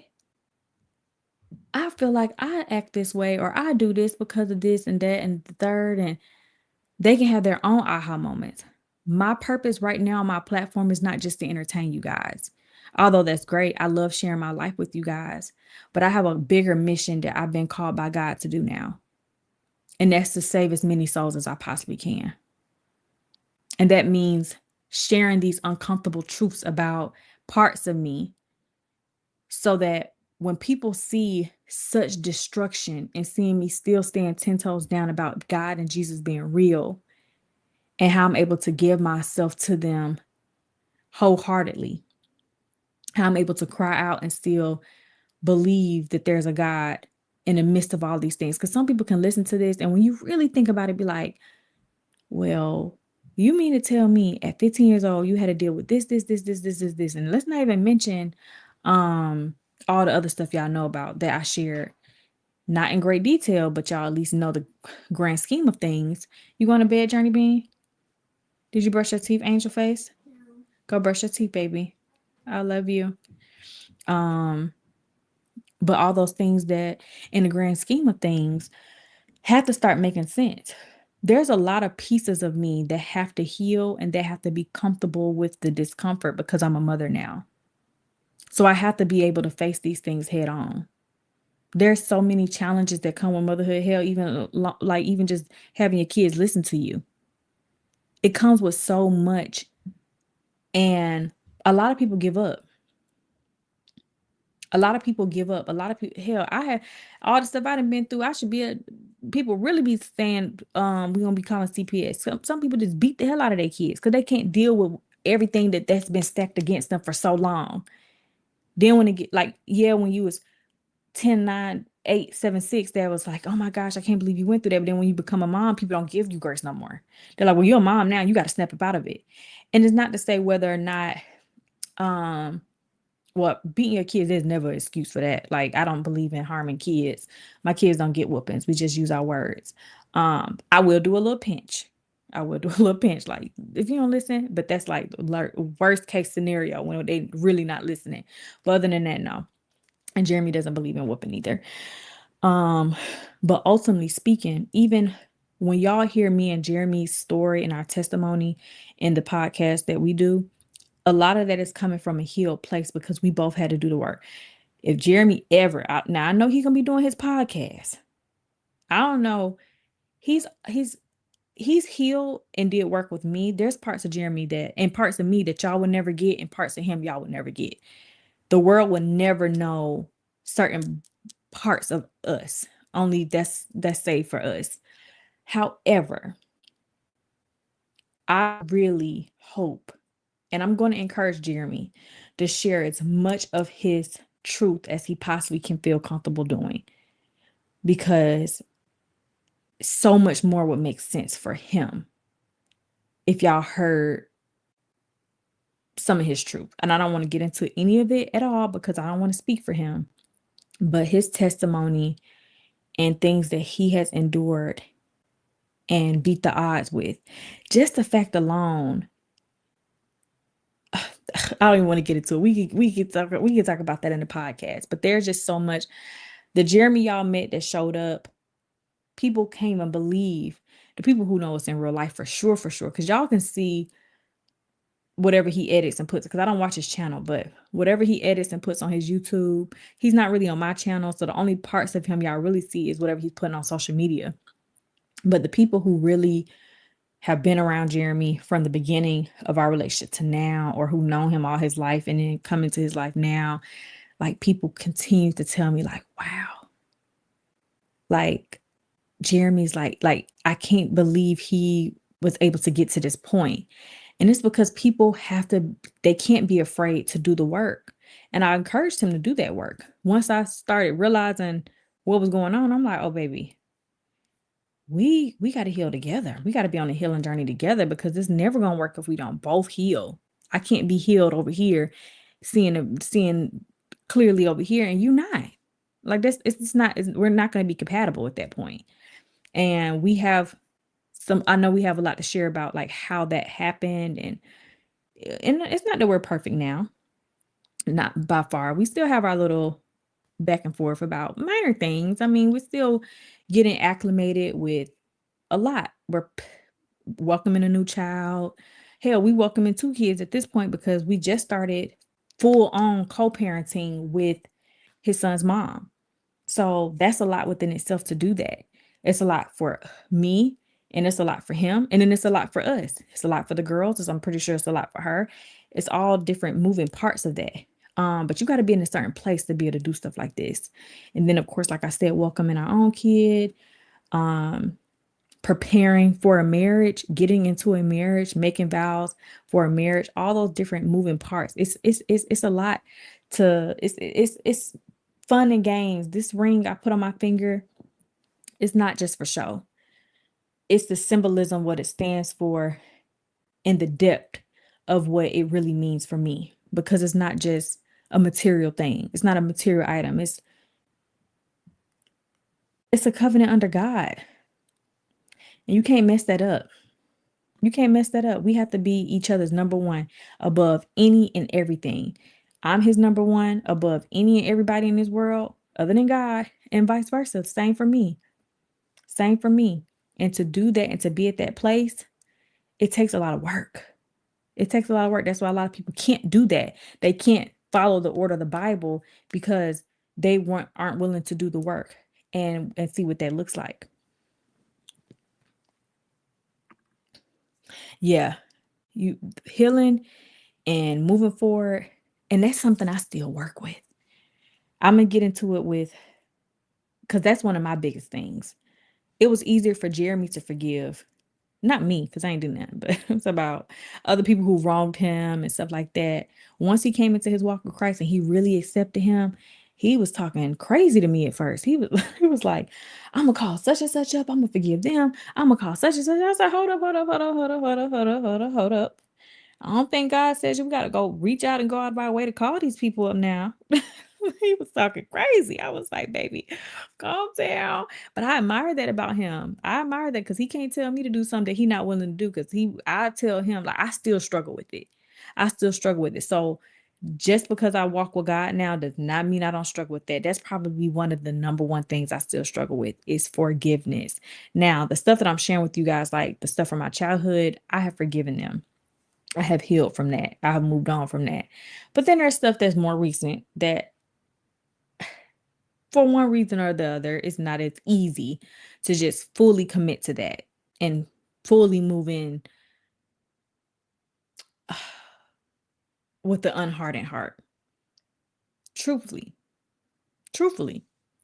So that means I gotta die to my flesh every day. It's never gonna be a point where I'm waking up on this earth and I'm just a perfect Christian. I just know how to follow God and I follow all the commandments. I follow the books. I follow everything he says, this, that, and the third. There's never gonna be a time of that because then what's the point? What's the point? Marrying somebody, having these kids, having a house, being financially stable. Yeah, that sounds good, but it's not good if you've got the world, but the world has you and you have no knowledge of God in all capacities. You have to be willing to die to your flesh every day or make an effort because God knows your heart. So I'm at a point now in my season where, especially now with me and Jeremy, like I tell him, like, we gotta be at a point where we could just tell each other the most uncomfortable truths about whatever it is. We don't want to just put up a facade because that's going to do us a disservice if we can't be honest with each other. If I'm uncomfortable, I'm still going to push through. I may say, hey babe, I need to be able to lean on you with this particular situation because I'm really not okay with it. It really don't feel good for me. Or I really this or I really that. and our person needs to be able to hear us and say, okay, well, what does that look like for you? How can I facilitate with that? And that's why I had to go back into therapy. I got a therapist, y'all.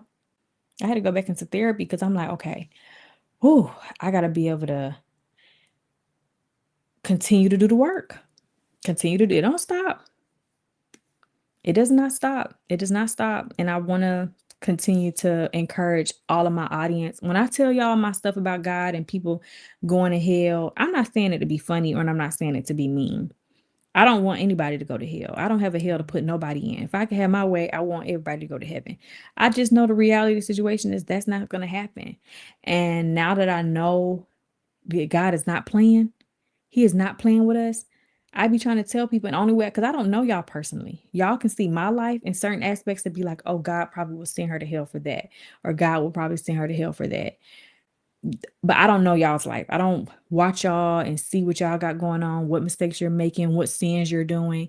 The only time I know you're sinning is when you're actively sinning against me and my kids, like, or Jeremy. That's gossiping, lying, all those things. When you go and look up court records and send them off to people and don't know what the hell you're talking about, that's a form of gossiping, which is not of God. So when I say don't do it because you're going to go to hell, it's not to be funny. It's not to say, oh, I'm perfect and I don't want y'all to be. No, I'm trying to warn you. I'm trying to warn you. You got to, like, I'm trying to tell you, because when God says, depart from me, you never knew you. He never knew you. He gonna remind you, like, well, let me pull up this screen right quick. And I remember on this day, and I don't know all the other warnings you got from other people in your life, but he gonna at least be able to say, well, Keisha told you this day, and you was doing this and you was doing that, and you just continue to laugh and continue to do it. One thing about sinning is God didn't say that you're not gonna sin no more when you get baptized in that water. He never said you're not gonna sin anymore. He never said you're gonna be perfect. He said that you need to come and make yourself aware of what sin is and be able to repent into it and die to that. And if you can't die to it, you need to be fasting, crying out to God in your prayer closet, reading your Bible, whatever it takes. You have to continue to die to that. Once you start to be made aware, especially when people make you aware, there's a lot of things that I didn't know were sins or God don't want you to do, until Jeremy was like, oh, man, you know this and you know that. And I'm like, wait, what? And of course I go do my research or ask questions, because I'm not one to just, people can't just tell me stuff. So don't just listen to what I'm telling you. Go do your own research and be like, you know what? Is this a sin? Keisha keep talking all this stuff and it's making me uncomfortable. It's making me uncomfortable on these things, because it just feels as though like she just don't understand that she's an influencer and we should be able to do these things to her or say what we want to say to her or this, that, and the third. And it's like, no, she's not lying. Like, God has several parts of the Bible and several examples in the Bible of what happens to people when there's warnings that you ignore. There are warnings that you ignore. And that's why I had to learn myself, because I was getting warnings about certain things, and forgiveness is one of them. Okay, Keisha, you keep walking around with a chip on your shoulder, or you keep having a heavy heart. And that does not mean the people who wronged you or hurt you is always going to be sorry. God didn't say, well, as long as they're sorry, you need to forgive them. He didn't say that, because hell, a lot of the people who have wronged me in my life, they're not sorry. They don't care. They're going to keep doing it. They're going to keep doing it and not feel no type of way and get perfect good amount of sleep at night. But I don't want y'all to actively live your life of sin. I don't want y'all to actively do that. Gossiping about what?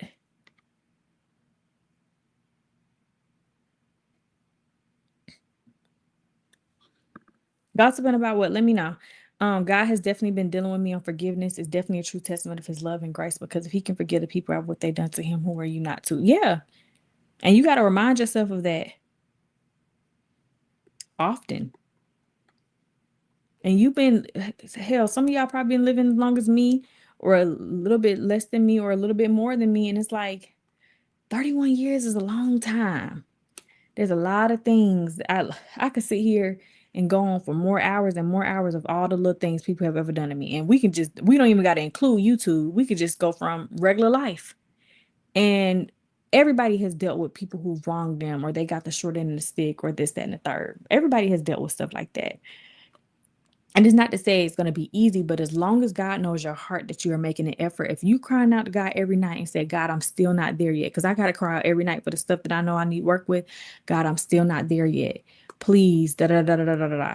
Da, da, da, da, da, speak whatever I need to speak over my life. Talk to him and let him know I'm trying. So at least I'm not walking around here actively like with a cold shoulder, like I'm just not going to do it. I'm just not going to try. I'm not going to make no effort. I got to come into agreement and understand this is where I'm still falling short and I need to make these executive changes.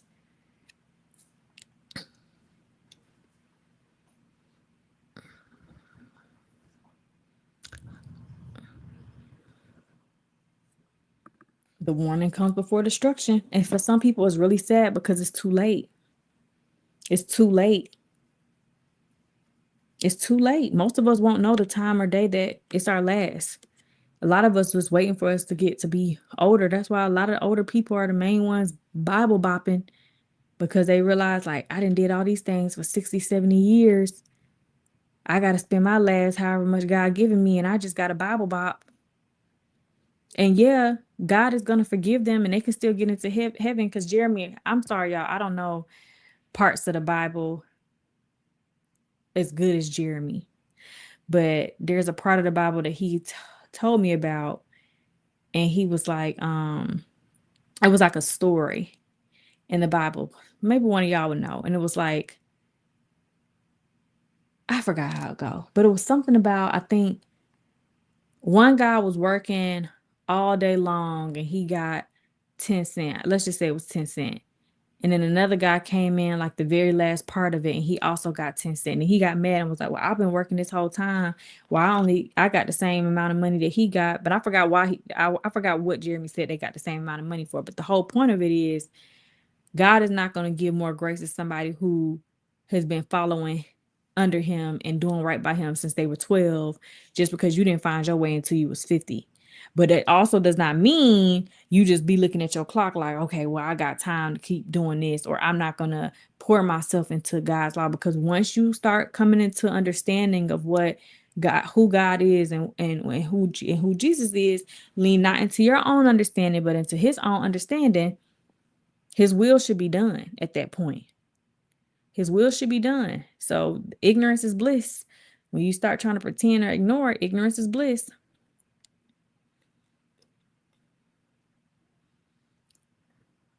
I don't know what She Loves was talking about. I don't know if, oh, She Loves, you was talking to somebody else saying they were gossiping the other video.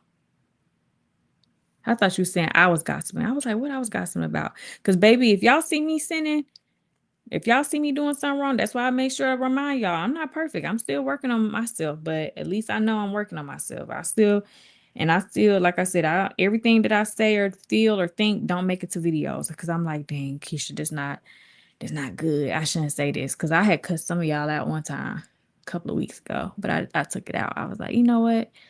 Let me not do it. Instead, I took it out and prayed over the people before bed, because I said, what is it going to do? What is it going to do? I'm not going to stress myself out and my unborn child out about this. Hey, Royalty. Thank you, girl. Thank you so much. Thank you. Yes. No, I know. No, trust me. That's another thing. One thing I be crying myself to sleep about sometimes is I want to, because Jeremy, he tell me all the time, he don't care about nothing else but receiving that Holy Spirit. And me and him, that's our goal right now in our union, is to be receiving the Holy Spirit and being on one accord with that. He's really good with knowing the Bible. I'm still like, I feel like it's so much stuff I'm learning at one time. And then I feel like I'm studying certain parts. So if I hear something and it's not a part of what I'm actually studying, it seems like it don't stick to my brain.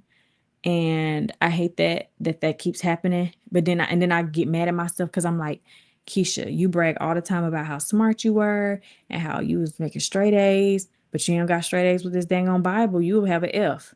Then I'd be feeling really bad. But God knows I'm really trying. I've already gotten through Matthew. I've gotten through Revelation. I think I'm almost done with Psalms.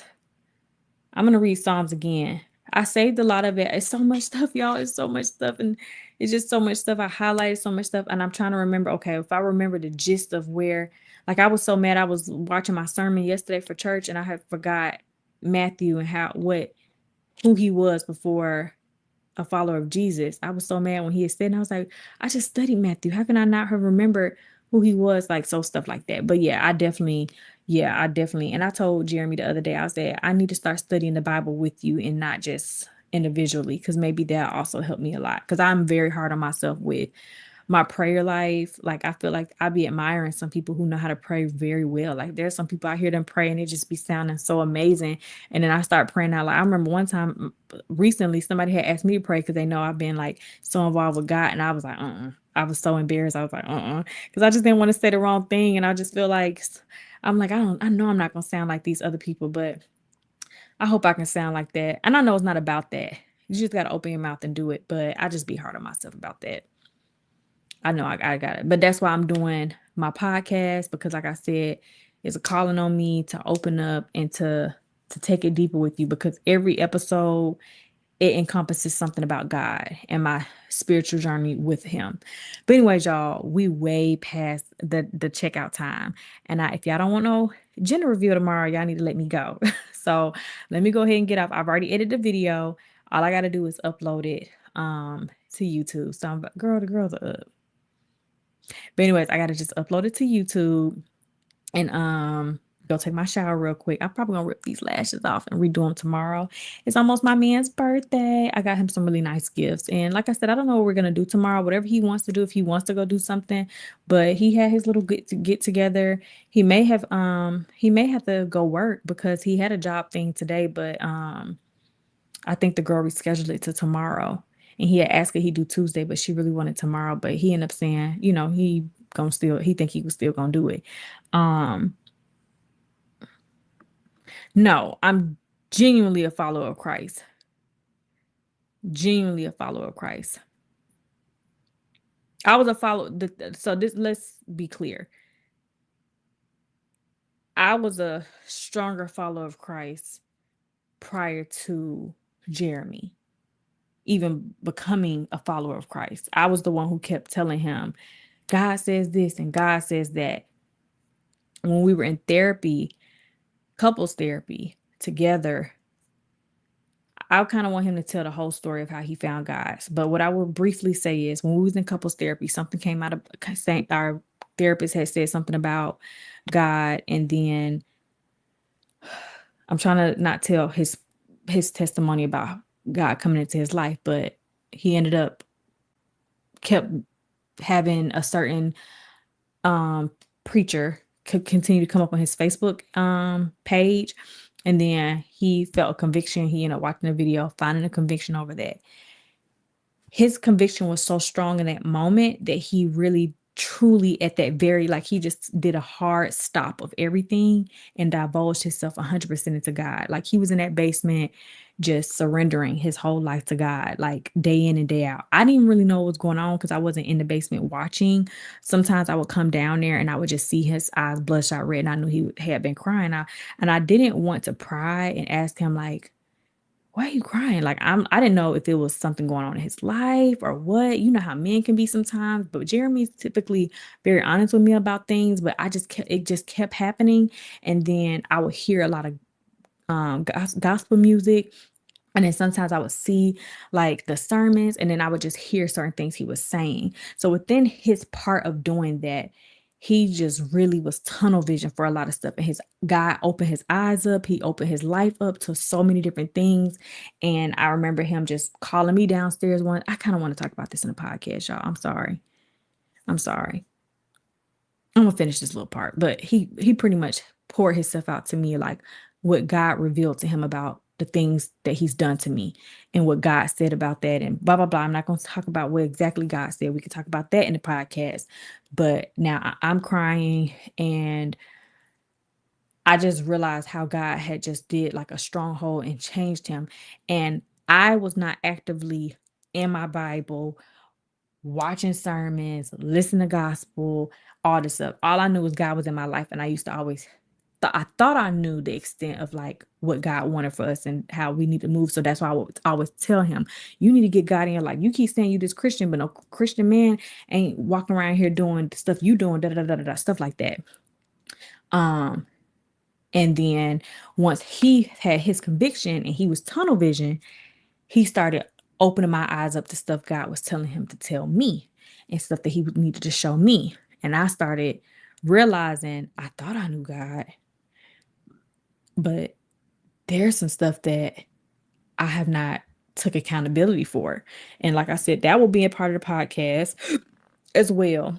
But long story short, I do believe in my particular household and in a lot of households, a man who has a strong-willed faith in God and who can lead his family from God or to God is a recipe for a very prosperous family dynamic ship. And I am very happy to say that Jeremy did that for our family.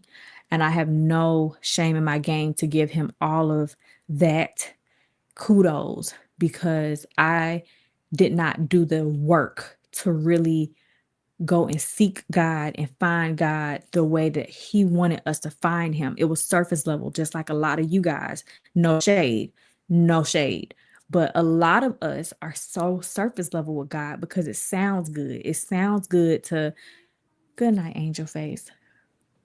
It sounds good to know a sermon or two. It sounds good to watch a not a sermon, excerpt from the Bible or two. It sounds good to watch a little sermon sometimes. It sounds good to like be halfway in with God and then still be of the world, like living your life of the world, sinning of the world. And until you really try to meet God where he is and seek him, because God says to seek him. He's not here to seek you. You're supposed to be seeking him. So until you're doing that wholeheartedly and fully, you don't know him. You don't know him. So that's what my error was, is that I was not seeking God wholeheartedly and knowing him wholeheartedly. So when God got a hold of Jeremy, Jeremy was doing that. So he started holding me accountable to like, not so fast. You was bringing up God, but I didn't read the Bible now, and now I see it clear as ever. This is what God is saying. This is da da da da da da da da. So it started making me realize, like, I don't know God at all. I don't know half of what Jeremy talking about. Let me go try to do some research. Let me go listen to this. Let me go try to figure out that. And I'm so happy because he was able to help me save my soul. Because I don't want to have no surface level relationship with God. I don't want to get to the end of my time and think that I've done the right stuff that whole time. And God said, you never even you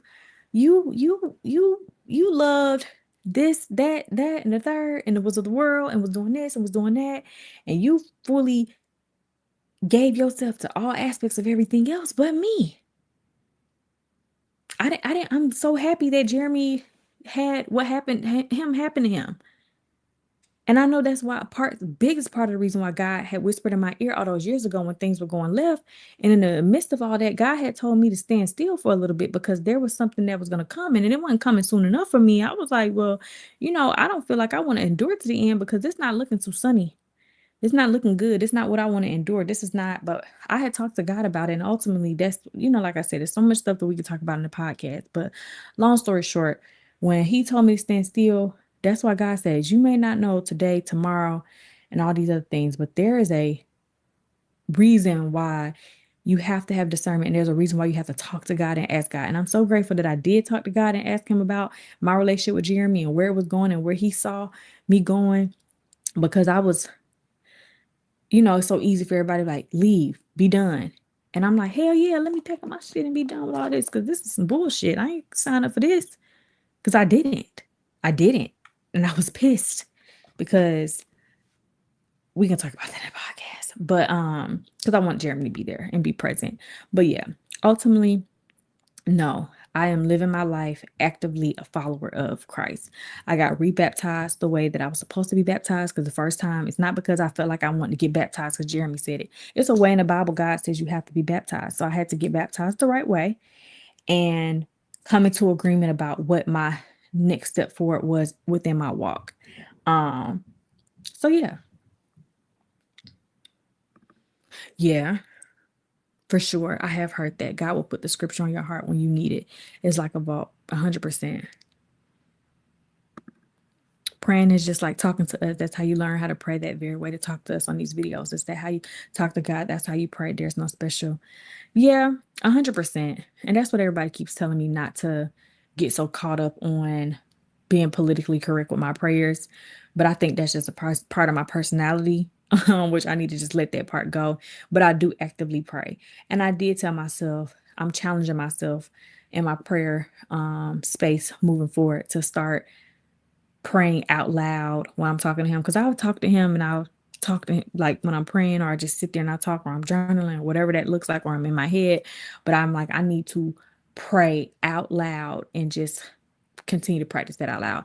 But anyways, y'all, good night. I'm gonna see y'all tomorrow. Stay tuned for Keyvember.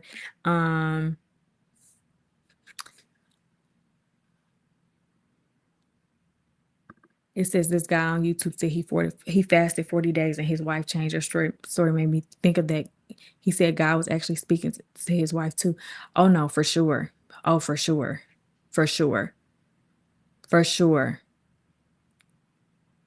For sure. Well, we got more lives to go through, y'all. I know we got some people starting asking me questions and stuff. So I'm going to go out. Somebody said pray before you end the live. Oh my gosh, don't be putting me like this. Okay, let's pray. Father God, I want to say thank you so much for bringing me and all of my keys and my duns here in the space that we're in, wherever it is, whether good, bad. Some people are in very desperate times of their life, and I ask that you please cover them and walk with them and hold their hand and show yourself and let them know how real your presence is, that they just call on you and know that that you're someone that you can rely on, and that your word is true. And for everyone who is in confusion of where their next step is in life, I ask that you also give them some guidance and some understanding, whether it be issues with the government shutdown, whether it be health issues, whether it be family issues, relationship issues, personal issues. I ask that you show yourself as the most important person so they too can see clearly that you are the Alpha and the Omega, and that you have the final say, and that there will be infinite miracles and new possibilities opening up for everybody a part of this live, whether it be healing, whether it be an awakening, whether it be just them getting breath and waking up with a clear mind tomorrow.